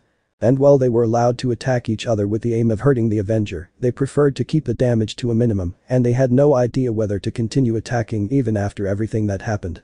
But despite her nerves and being aware of her destiny, Murmur wanted to leave her discovery before leaving magic. The Avenger uses Ma were the last words of the head of the Murmur clan after the Phantom Avenger grabbed her by the head and then turned it around, staring at each other until Murmur perished. Throwing the body of the matriarch, the Avenger let her corpse fall to the ground, generating a dry sound when it crashed against it. On the other hand, the remaining clan chiefs remained silent with stern and dark expressions decorating their faces. They already suffered 3 casualties, they could not allow themselves to let their guard down at any time, and more so now that they were aware of their enemy's new ability, so they should not hold back. Glancing at each other, each of the patriarchs nodded together and then proceeded to release all of their power almost simultaneously, forming pillars of energy that generated light gusts of air that made the flames surrounding the skeletal creature stir, waiting expectantly for what was happening. After that event, the energy pillars disappeared in an instant, yet each of the demon clan chiefs was surrounded by remarkable auras of power. After that, they proceeded to gather together to take positions in order to repel any movement from the Avenger. The first to take the initiative was Arabia, who, thanks to the stems that emerged from her body, buried themselves in the ground so that an extensive forest would form throughout the dimension. And without wasting time, the Arabia matriarch made several thick roots sprout that went towards the Phantom Avenger, entangling him without the possibility of freeing himself. Although without the need to move, due to the fire that surrounded him, the roots burned as if nothing had happened, causing Arabia to wrinkle his face, since he had impregnated part of his magic power, so that they would not be destroyed so easily. Meanwhile, the Phantom Avenger threw his arms up, freeing himself from the roots, and following that, he quickly threw himself in the direction of the patriarchs who remained firm in their places. Taking a step forward, Saagares extended his right hand, aiming at the skeletal creature, which suddenly stopped thanks to the Patriarch's temporary freeze. As the Avenger was unable to move, Reordained Phoenix wasted no time and proceeded to shape a gigantic bird of white fire, and after that, he did not hesitate to throw it at the flaming skull, connecting fully. A huge explosion originated in that place, but without wasting time, Warus Andrealphus with just raising 2 fingers, made a gigantic pillar appear from the sky, which ended up falling on top of where the Phantom Avenger was located. Large pieces of rubble fell to the ground, with force generating dust and tremors. In the same way, Mombathan placed a hand on the floor, focusing on the place where the Avenger was located. And after finding it, Mom turned his gaze to Lady Decarabia Farron-Bath and called, thus gaining the matriarch's attention. Get ready, the patriarch warned, receiving a nod from his companion. A huge sunflower-like plant sprouted from the ground. After that, the corollas proceeded to close slightly, and in that way, in the center of the inflorescence, a yellow energy began to accumulate. On the other hand, Mombathan, upon witnessing this, returned his attention to combat, and without wasting any more time, he expelled his power into the earth, so that a platform made of a diamond-like mineral rose to the heavens. On said platform, the Avenger lay lying face up. Now Farron Mombathan warned, stopping the growth of the platform, to which the matriarch proceeded to focus so as not to miss the shot. Adjusting where his creation was pointing, following that, Decarabia opened his hands as a consequence. The corollas also unfolded while in the center of the flower, there was such concentrated energy that it emanated a blinding glow, which was thrown like a torrent of power in the direction of the tip of the pillar on which the Avenger was standing. Hitting the target, it didn't take long for the Phantom Avenger to fall from the pillar, along with several pieces of rubble. Witnessing that, Saagares turned his gaze towards Vanagan Glaciolabolas and Venelana Gremory. Vanagan, Venelana, it's your turn, stated the patriarch of the Agares house, receiving a nod, and without wasting any more time, they conjured their most powerful spells. Vanagan, for his part, made a bow and arrow of pure energy for his new dawn shot, a technique that, if it connected and eliminated his enemy, foretold a good future. Meanwhile, Venelana prepared her famous Abyss Spear, based on her characteristic power of destruction, which, although it did not compare to that of her father, did not mean that it was weak. Although suddenly, both bosses felt someone touch their backs. Looking sideways, they realized that it was Zeodicus. Let me give you a hand, Lord Gremory commented, giving part of his energies to his wife and partner alike, who quickly perceived the increase in power in their respective techniques. However, it didn't take long for them to realize that Zeodicus was overdoing it, to which Venelana spoke up. Zeodicus, stop, at this rate you could run out of energy, Venelana warned, looking worriedly at her husband. Witnessing how the aforementioned let out a smile. It's the best I can do in this situation. So make sure you finish him off, Zeodicus expressed with some restraint without taking his eyes off his wife. Knowing that she could not change his mind, Venelana resignedly accepted her husband's decision. Until prepare yourselves, Agares warned sternly, capturing the attention of both the aforementioned woman and Zeodicus.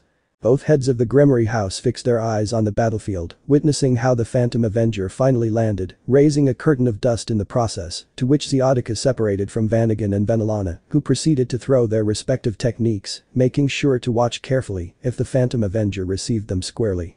Which happened, since both techniques dissipated the dust, revealing how they hit the target, although it did not take long for an explosion, similar to the ones Oven Bale made with his sphere of destruction, to occur. As a result, powerful gusts of air and a strong shock wave traveled through the dimension, while the rising smoke, dust and flames formed a dense mushroom-like cloud. So, to be on the safe side, Farron Decarabia began to create a dome out of trees, but in order to increase safety and lighting, Mombathan created a dome out of the same mineral that he used when he created that platform. Feeling a slight disturbance from the shockwave and the gusts of air, after that, nothing relevant happened. Even so, they remained on high guard, staying out of everything. They didn't even take their eyes off each other, all in order to be aware in case the Phantom Avenger appeared in the rear of one of them, mainly in Vanagan or Venelana, because they were very exhausted after that last attack. Although on this occasion, it seemed that was not going to happen, peace flooded the entire place. Only the heavy panting of the Lord of the Glaciolabola's house and Lady Gremory could be heard, who were sitting on the floor trying to catch as much air as possible. Looking around carefully, Agares let out a sigh and spoke up, before we continue, we must go over everything. Even during and after your fights against the Avenger, he commented somewhat seriously, receiving a nod from everyone present, even those who were exhausted. Tired, but not to the level of his wife or partner, Zeodicus decided to answer first. For my part, I don't have much to say, except that the Avenger is very tough, confidently while trying to breathe as calmly as possible. Nodding at Zeodicus's words, the head of the Phoenix house decided to speak up. Zeodicus is right. What's more, even on our turn the Avenger was nothing more than a punching bag. The only thing relevant is that, if you hit him with magic or whatever, you'll end up hurt, Riordan stated in a serious tone while Bathan and Decarabia remained silent, though that was more than enough to agree with him. Not very happy to hear the information acquired, Sagares held his head with one hand. I understand was all he said, having no idea what to do. The only thing I don't understand, the words of the Decarabia matriarch caught the attention of more than one, who directed their curious gazes towards where she was located. Why doesn't the Avenger eliminate us like he did with Cyrus? Farron questioned, placing that same question on almost all of her companions, except for one. Because he likes to play with his prey, Vanagan answered sternly, causing all eyes to focus on him for answers. Lowering his head, Patriarch Glacier Labolas decided to tell the whole truth. As you may know, my power also allows me to absorb the energy of others, but stopping his speech to swallow harshly, Vanagan continued, when I did that to the Avenger, I not only absorbed part of his energy, but also part of his being, he declared sternly as he hugged himself tightly, while his companions did not know how to respond to that. But before they could even say anything, Vanagan hit his head against the ground hard. Despite that, he continued talking until recently I could control it, but now stopping talking in order to raise his head. In doing so, Vanagan witnessed how his companions had grim expressions, in addition to the lack of flesh, seeing how most of their organs were in the open as well as their bones. Wrinkling his face, Vanagan returned his gaze to the floor, unable to bear what he saw any longer. I can barely control it, he finished speaking, as he not only saw those things, but also felt the essence of the Avenger take over him, having the feeling that sooner rather than later, he would end up succumbing. Approaching Vanagan and crouching in front of him, Agares spoke up. What can we do to help you? Sa asked, somewhat worried. He didn't want to and couldn't afford to lose anyone else. Without raising his head, Vanagan decided to give his answer. Nothing. Still, we can use its power to our advantage. Maybe this way, we can eliminate or do something to the Avenger, Vanagan expressed with a slight challenging smile, although he was now condemned to spend the rest of his life with that part of the skeletal creature. He could allow himself to boast that he was able to hurt one of the most dangerous beings in the world. However, suddenly a loud bang was heard at the top of the dome, to which, raising their heads in order to pay more attention, after a few seconds, another bang occurred, but this time, the dome began to crack, especially at the top. His smile widening, Vanagan said, speaking of the devil, he commented with some enthusiasm without lowering his gaze. With a serious face, Andrealphus decided to lower his head in order to focus on all his companions. I have a plan, Warus declared, thus obtaining the attention of those present. I can send the Avenger to another dimension, that way Vanagan will not only be able to release that power, but I will also be able to activate the self-destruction and leave the Avenger alone here, Warus reported sternly, to which, a silence would have originated in the place if it were not for the loud sound caused by the Avenger on the other side of the dome. Letting out a sigh, Mom Bathan decided to speak up. None of our attacks were effective, so that might be our best weapon. In any case, we help you, Warus Bathan stated firmly in his tone, receiving a nod from Lord Andrealphus. Turning their gazes upward, each and every one was waiting for the Phantom Avenger to break the glass dome, especially Warus Andrealphus, who was more prepared to create a portal, already having a fixed place to locate it. He just needed to be patient. But the moment the glass shattered completely, huge pieces of glass began to fall, and standing on top of one of them was the Phantom Avenger, so without wasting any more time, Andrealphus formed a portal halfway down, betting the glass debris to be swallowed by the fissure, making it almost unlikely that the Avenger could evade it, and even more so if he wasn't able to see it. That's what the clan chiefs thought. However, they did not expect the skeletal creature to leap far enough to avoid the portal and have the rock it was standing on top of swallowed up instead, and as a result, the patriarchs could not believe what they witnessed. Did he even know he was going to do that? Andrealphus wondered in surprise as the Avenger buried one of his hands in the dome wall and descended. Not wanting to waste the opportunity, Lord Andrealphus summoned a portal inches below the Phantom Avenger. However, the latter stopped almost immediately upon noticing the fissure. After that, the skeletal creature gained momentum, heading towards a nearby wall, but having prevented such a move, Warus Andrealphus created a portal in front of the Avenger, who this time had no way to save himself. However, the Phantom Avenger landed on top of a magic circle, just a few inches away from the portal, while the clan chief stood dumbfounded on the other side. Before they could do anything, magic circles emerged from above, from which fireballs began to fall. Feeling their instincts warning them about that spell, none of the chiefs hesitated for a second and quickly conjured a huge magic circle of protection, but with just a couple of touches from those fiery spheres, the patriarchs were forced to separate and take distance. After a few seconds of the incessant rain of fireballs, the Avenger undid such spell followed by the enchantment beneath his feet, beginning to plummet under the gaze of the patriarchs who only limited themselves to wrinkling their faces in frustration. landing hard, causing a pile of dust to rise and cover him. Likewise, the clan chiefs could see the figure of the Phantom Avenger stand up as if nothing had happened. After that, the flaming creature began to tilt its body from left to right, managing to insert some nervousness into its enemies, as they had no idea who it was going to attack. Even so, they remained on high alert to counteract any of its actions. But nothing happened. The seconds passed and passed as the dust around the Avenger dispersed, and just when the thought of taking the initiative crossed everyone's minds, the skeletal creature quickly lunged towards Aigers, who did not expect that, although without letting the surprise flood over him. The Patriarch regained his composure and with his temporal freeze, stopped the Avenger without many complications. The rest of the Patriarchs without exception were relieved by that. Even Sa let out a sigh in an attempt to release the tension she felt, so wanting to take advantage of the opportunity, the head of the Andrilphus house proceeded to conjure a portal beneath the Avenger's feet. However, suddenly the Phantom Avenger continued on his way as if nothing had happened, leaving everyone stunned, especially Lord Aigers, who was completely absorbed as he watched the Avenger approach in his direction, and once face to face, with his bony hands the flaming skull pierced the right side of the chest, and with the other the upper abdomen of the head of the Aigers house. The rest of those present were shocked to witness this event, and even more so when the Ghost Avenger, after removing his hands from his saw with his eyes wide open in surprise and letting the aforementioned body fall face down to the ground, witnessed how the skeletal creature held a lung in one hand, while in the other it had a liver. But without even giving them a chance to compose themselves, the Avenger threw the organs he had towards the chief's mom and Decorabia, who, although they did not expect such a movement, reacted in time to dodge them without problems. But despite having his eyes open, the Patriarch of the Bathan house found himself facing the skeletal creature in front of him. At what moment Bathan wondered in amazement at the sudden increase in the Phantom Avenger's speed. Despite still being under surprise, that didn't stop Mom Bathan from conjuring a thick wall of mineral to use as protection, and thus take advantage of it to retreat. However, before he could even take a single step back, the Avenger destroyed the wall as if it were nothing, causing pieces of glass to begin to fall, and leaving the head of the Bathan house speechless. Who, from his perspective, witnessed how the Ghost Avenger was able to grab two considerably large crystal rocks before they even hit the ground and then proceed to smash them against his head, crushing it and splattering a lot of blood along with bits of glass. But if we're being honest, what actually destroyed Mr. Bathan's head were the Ghost Avenger's own hands. Back to the topic. Holding Mom Bathan's body, the Phantom Avenger proceeded to throw it in the direction of the Decorabia clan matriarch, who, being completely stunned, instinctively caught the corpse of her fallen comrade, realizing her mistake almost instantly. However, when she returned her gaze to the battlefield, she found the flaming creature in front of her, witnessing how the aforementioned grabbed her face with one hand and without much complication, raised her a couple of meters from the ground. And for some reason the Avenger's flames did not hurt her so, bewildered, but afraid, Farron Decorabia fixed her eyes on the Avenger who smiled sadistically, generating such fear in the lady that tears began to flow from her eyes.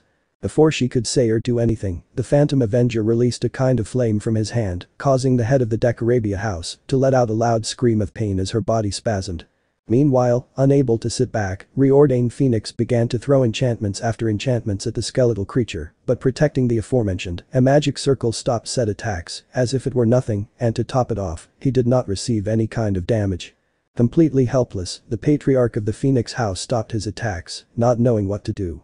Instead, he simply closed his eyes and clenched his hands tightly, while the rest of the Patriarchs were the same. All they could allow themselves was to listen to the screams filled with agony of their companion. After a few seconds, Farron Decorabia stopped screaming and throwing his body away as if it were nothing, the Phantom Avenger stepped aside so that the rest of the clan chiefs could witness how their colleague was left, who had lost much of the skin on his face, leaving much of his skull and several muscles exposed, while fire fell from his empty eye sockets as if it were some kind of waterfall. Clenching his fist so tightly that blood was coming out of his hands, Vanagan Glaciolabolas began to emanate a power that did not belong to him, the same power that was driving him mad. Noticing such energy, Warus Andrilphus quickly fixed his gaze on Patriarch Glaciolabolas, who was covered by an orange aura while holding a bow in one arm, a sign that he was going to use his new dawn shot again. Opening his eyes in surprise, Lord Andrilphus was alarmed at what his companion might do. Vanagan, stop, will also be hurt by your technique, Warus warned in an exalted manner, causing Phoenix and the Gremory to see what Vanagan was about to do to worry, because despite the deaths of Bathan and Decorabia, the dome still stood firm. Blinded by rage and consumed by the Avenger's part, Lord Glaciolabolas completely ignored his companions and only focused on locking his bow on the skeletal creature, who smiled with a gleeful wickedness.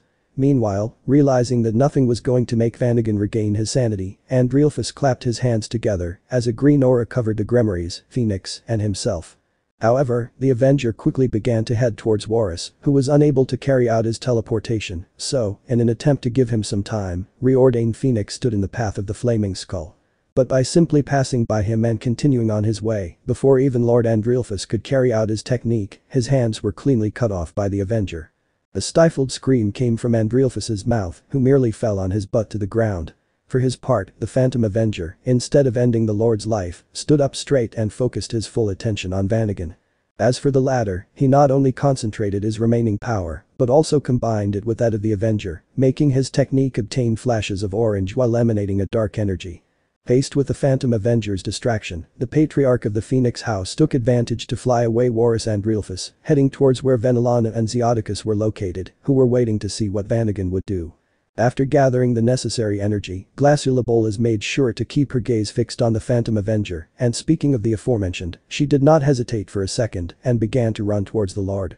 Using such an opportunity to his advantage, Vanagon decided to wait, and once he had the Avenger a few meters close, he released the string of his bow, throwing the arrow which traveled at a dizzying speed that threatened to hit the skeletal creature that seemed to have no chance to dodge it. But sliding along the ground, the Phantom Avenger evaded the shot as if it were nothing, causing it to pass by, surprising all the patriarchs, especially the one from the Glaciolabolas house, who, apart from witnessing how his incantation caused a powerful explosion, the Phantom Avenger was closing the distance until the two were face to face. But the rest of the bosses, Phoenix with the help of Zeodicus, was more concerned with forming a barrier in order to protect Venelana and Warus, not only from the powerful shockwave and the gusts of air, but also from the approaching dust storm. Although before that happened, Venelana and Warus were focused on Vanagon, getting to witness how the Avenger pierced his partner's abdomen with his own hands, being the last thing they witnessed until they were covered by the dust. Seconds and even minutes passed. During that short period, the remaining patriarchs took the time to catch their breath, in Andrealphus's case to become aware of the lack of limbs that he seemed unable to recover unless a prosthesis was built for him. The situation of Venelana and Zeodicus was similar, the lack of magic power, along with the bad form of not having fought or trained after several centuries took its toll. The only one who was barely affected by this was reordained Phoenix who, despite having a considerable amount of energy, was also aware that he could do nothing against the Avenger. Turning to look at Warus, reordained decided to speak up. Warus, are you still able to get us out of this place? The Lord of the Phoenix House questioned somewhat hopefully, catching the attention of the Grimoire who fixed their eyes on Andrealphus. But lowering his head in annoyance, Warus proceeded to shake his head with some pessimism. No, at least I would be able to do it if I had one of my hands. Since with them I concentrate my magic power, and in my head I concentrate on sending them to such a place. The patriarch of the Andrealphus clan answered with sorrow, if he was in his prime, such a restriction would be nothing. Nodding in understanding, reordained commented the following. I understand, he said calmly, and then raised his left hand to his chest, and without even hesitating for a second, he cut off said limb with his other hand wrapped in fire.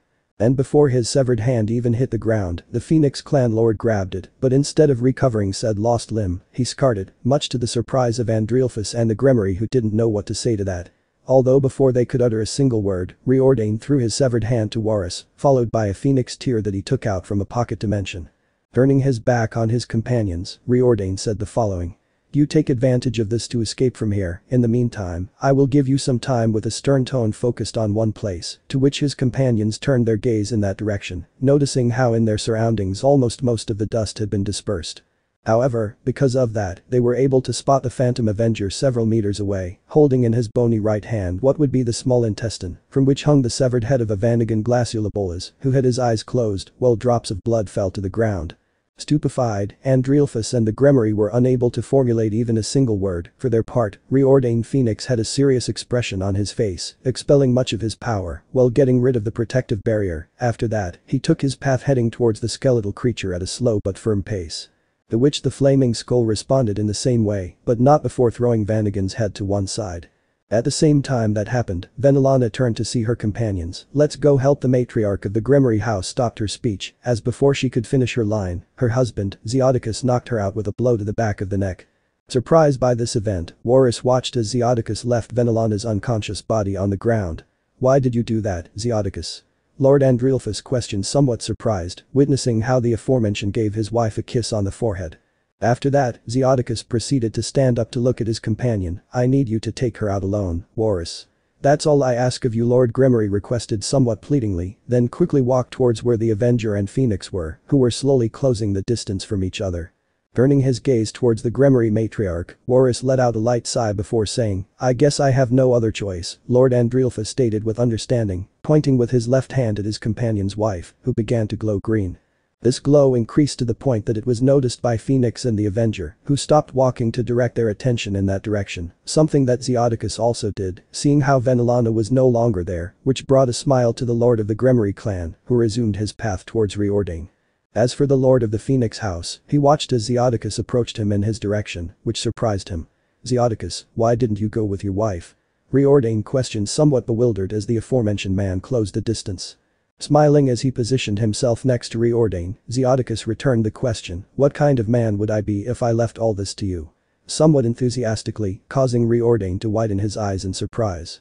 And as if that wasn't enough, on the other side of the Phoenix Patriarch, Warus made an appearance being noticed by his companions. "Rest assured that I will give you a hand," the Lord of the Andrealfus house stated with a certain grace in his tone, causing Zeodicus to let out a slight amused laugh.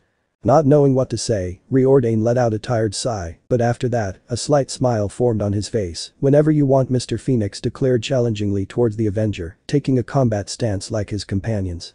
Having been nothing more than a spectator in the Patriarch's interaction, the Phantom Avenger grew tired of waiting and, taking such momentum that he broke the ground, headed at great speed towards Riordan. But raising a hand, Warus Andrealfus created a wall of earth in the middle of the skeletal creature's path, which, without even caring, crashed into said obstacle without stopping its advance.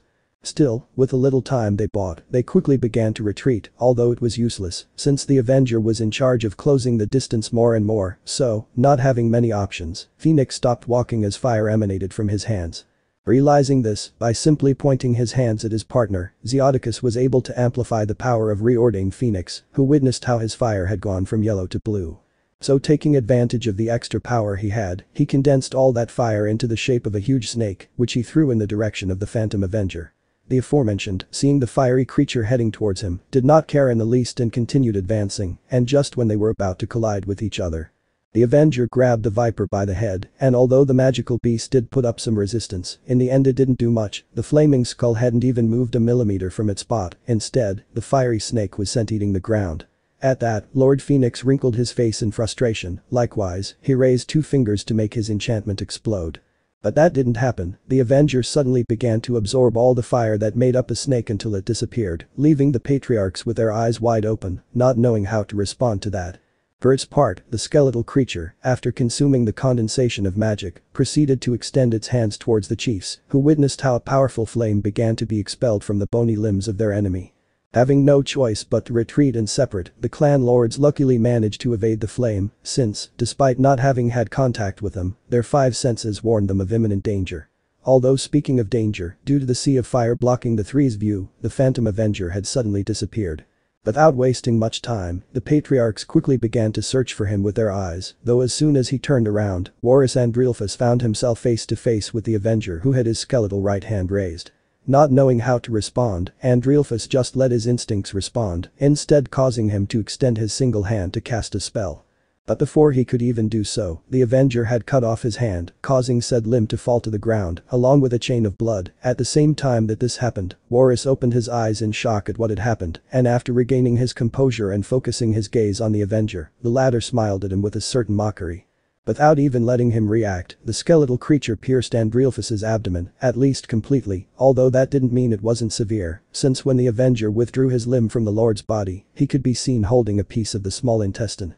With his legs shaking, Warus Andrealfus couldn't help but fall on his butt, feeling himself losing a considerable amount of blood. At the same time that happened, the Phantom Avenger stood up, observing with pleasure what was in front of him. Having witnessed what had happened, Zeodicus, unable to sit idly by, quickly headed in the direction of Andrealfus, which alarmed Patriarch Phoenix a little. "Zeodicus, wait," Riordan declared in an excited manner, but it was too late. Zeodicus had covered a huge distance running at top speed. Phoenix couldn't help but put on a frustrated face. Anyway, he spread his wings and went to the aid of his companions. Meanwhile, the Avenger had noticed the presence of Zeodicus approaching, so he decided to give more attention to his new prey. Lord Gremory, for his part, being several meters away from the flaming skull, proceeded to form several magic circles.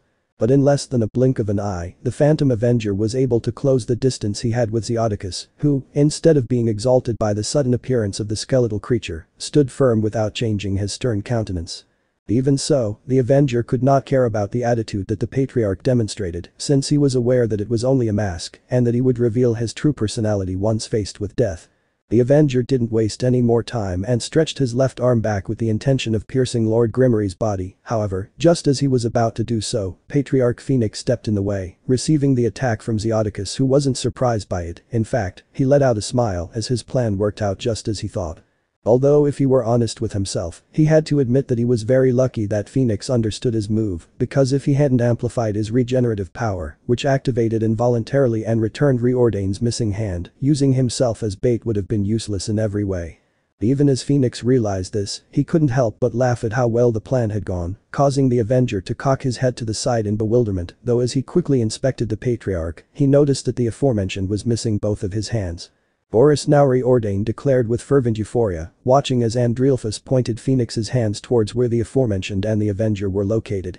Surrounded by a green glow, Reordain witnessed how at the same time a portal formed beneath the Avenger's feet. Smiles appeared on the faces of the Patriarchs, as they were aware that the chances of escape were zero. However, their smiles disappeared when suddenly, they realized that they were unable to use spells or any other movement that required magic power. Mainly Warus, who witnessed how his partner stopped shining and the fissure that had opened faded with the passing of seconds. And speaking of Phoenix and Zeodicus, they were unable to use their inherited powers. Phoenix, for his part, was in charge of staying alive thanks to his regeneration, while Grimmery was in charge of amplifying said power with the magical reserves that he had left. And before he could even do anything, the Phantom Avenger, with his free limb, attacked Zeodicus with a blow to the face that he couldn't evade, ending up falling face up to the floor somewhat disoriented. At the same time that happened, the skeletal creature withdrew his arm from Phoenix's body, who, as he collapsed without being able to stand up, felt like the wound in his chest wasn't closing, a sign that he didn't have his regeneration. Despite this, Reordain could see how the Avenger completely ignored him and headed towards Zeodicus still on the ground, as if he had lost part of his consciousness. Likewise, Lord Grimmery was able to see and feel. What he couldn't do was move, as if his body didn't obey the orders of his brain. He had to be thankful that he was still breathing. However, in the end he regretted that, as he witnessed how the rays of the artificial sun were barely blocked by the figure of the Phantom Avenger, who slowly proceeded to sit on Zeodicus's stomach, making it difficult for him to breathe. The following seconds were total agony for the Patriarch, who had too much trouble both inhaling and exhaling, something that the skeletal creature was pleased to see, but it was time to end. Extending his bony hand towards Zeodicus's face, especially below his nose, the Avenger waited for the Grimmery Patriarch to take another inhale, and although Zeodicus struggled not to do so, in the end, he gave in. As he did, the fire engulfing the Avenger's hand quickly entered the Grimmery Patriarch's respiratory system, who felt the flames travel from his nasal cavity to his diaphragm. Heading off of Zeodicus, the Avenger proceeded to head towards Andrealphus. Meanwhile, Lord Grimmery looked with his bloody eyes at the artificial sky above him. For an instant, time stopped for Zeodicus, who saw the faces of his daughter and grandson in the sky. Ria's Milica's "I'm sorry I won't be coming home," the Patriarch thought sadly, as he witnessed how they were deforming. Instead, the beautiful face of his wife was built. "I'm sorry to leave you with all the burden," Venelana Zeodicus expressed with melancholy to himself. Staring lostly at the sky while the rays of the sun illuminated it completely. Still lying on the ground, Phoenix watched Zeodicus worriedly as he realized he wasn't moving a muscle, not even to breathe. Zeodicus. Reordain called out with a certain weakness in his tone of voice, but received no response. Instead, he heard footsteps approaching in his direction, turning to see who or what it was. Upon doing so, he saw that it was the Phantom Avenger with a Warus Andrealphus whose hands he had cut off.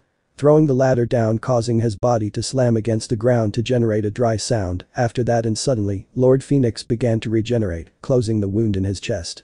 However, it would be of little use because the Avenger proceeded to approach Phoenix, who, although he tried to put up a little resistance by throwing various enchantments at point-blank range, which did nothing to the skeletal creature, who proceeded to grab Reordain by the neck to later lift him without much difficulty and without hurting him with his flames, something that bothered the Patriarch.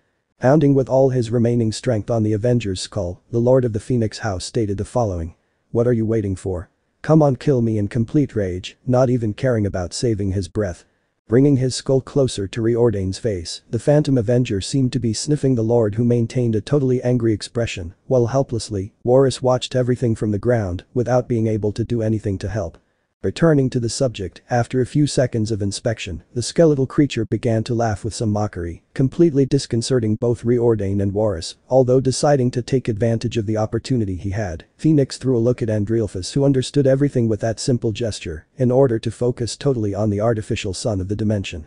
Returning his attention with a serious face, Riordan watched as the Avenger kept laughing mockingly, and while he was buying time, he did not understand what the former Sarah found funny.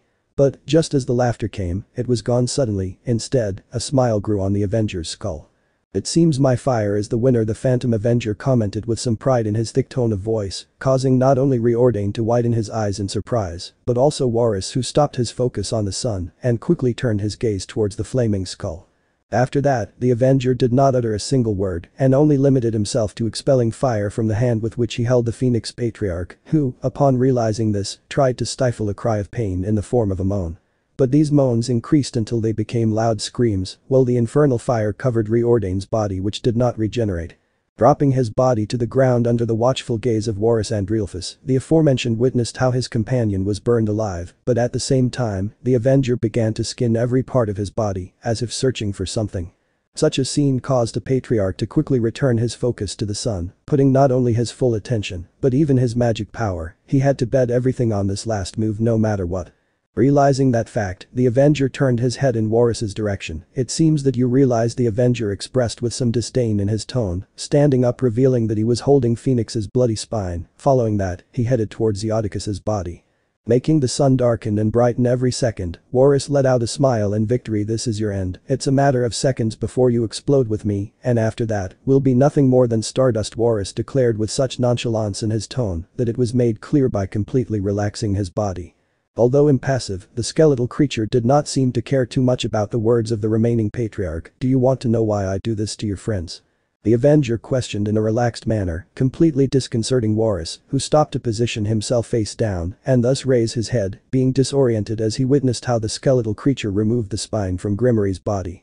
Warris did not answer. Instead, he remained silent as he watched what the Avenger did with the spines of Phoenix and Grimmery, to which the former Seraph decided to answer him in the same way. "You see, my vessel that you call Issei.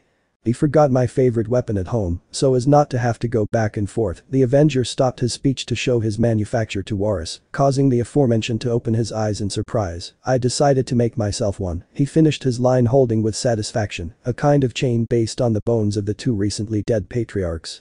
Lowering his head and with his eyes wide open, the lord of the Andreolphus clan reviewed some words from the Avenger. "Go. Return."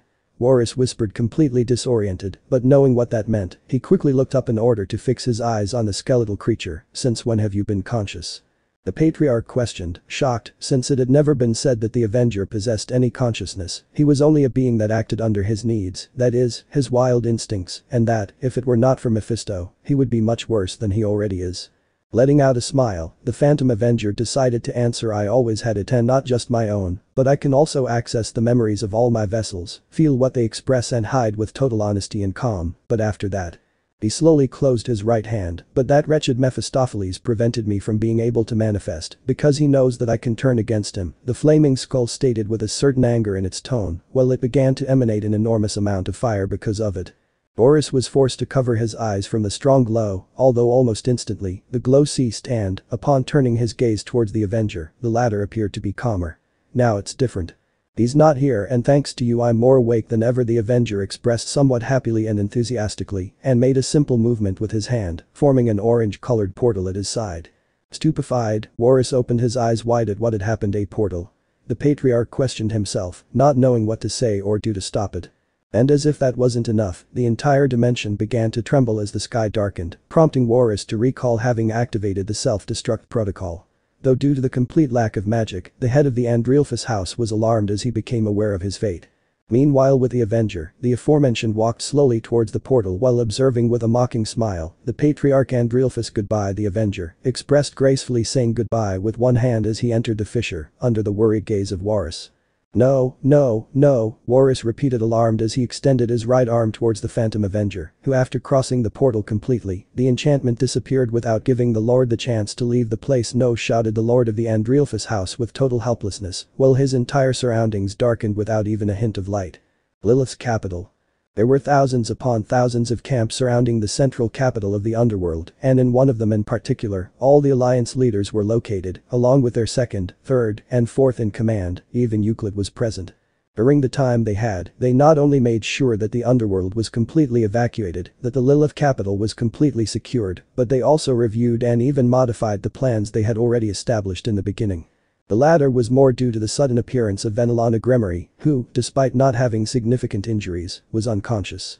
Apart from that, her magic reserves were on the ground, so she did not give good signals to anyone. Even the soldiers began to doubt whether or not to fight.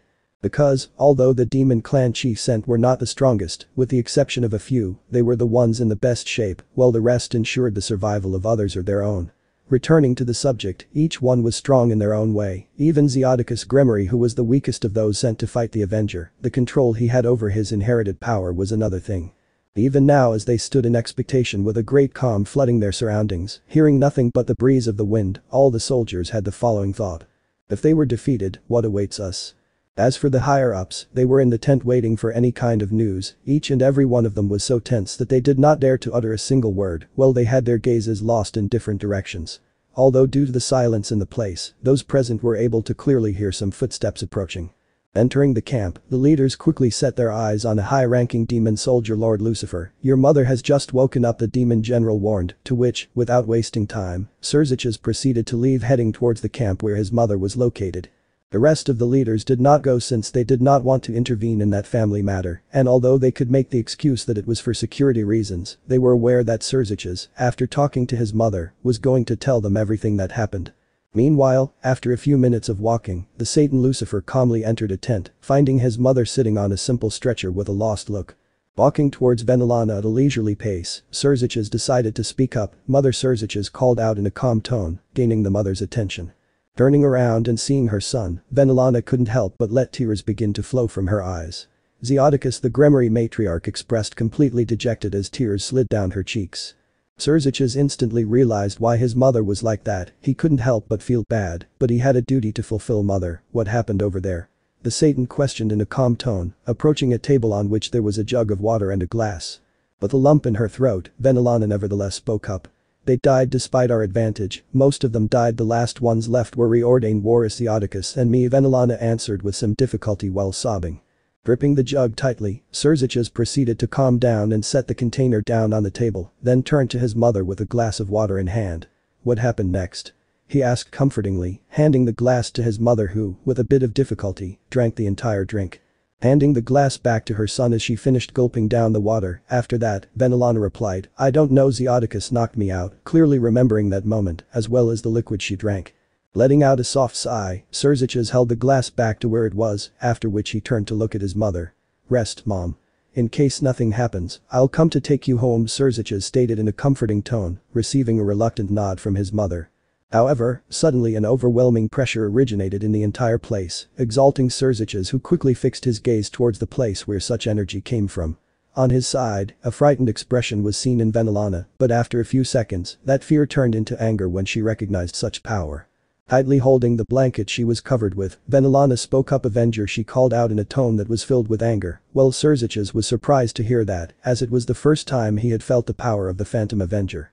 Meanwhile, in the center of the capital of Lilith, an orange portal had formed, from which the Phantom Avenger emerged. Upon noticing how his presence alone began to cause a huge disturbance, he couldn't help but smile. But, above all, he took a deep breath, then exhaled it all in the form of a flame, and with a certain melancholy, he observed his surroundings. How good it is to be back home, the Ghost Rider said happily, not only for returning to his place of origin, but also for the enormous feast with which he was welcomed. Let me know in the comments below if you guys want the next part. Also check out my other video that has been shown and left. Thank you for watching. If you enjoyed this video, please like and share this video. And have a fantastic day. Bye.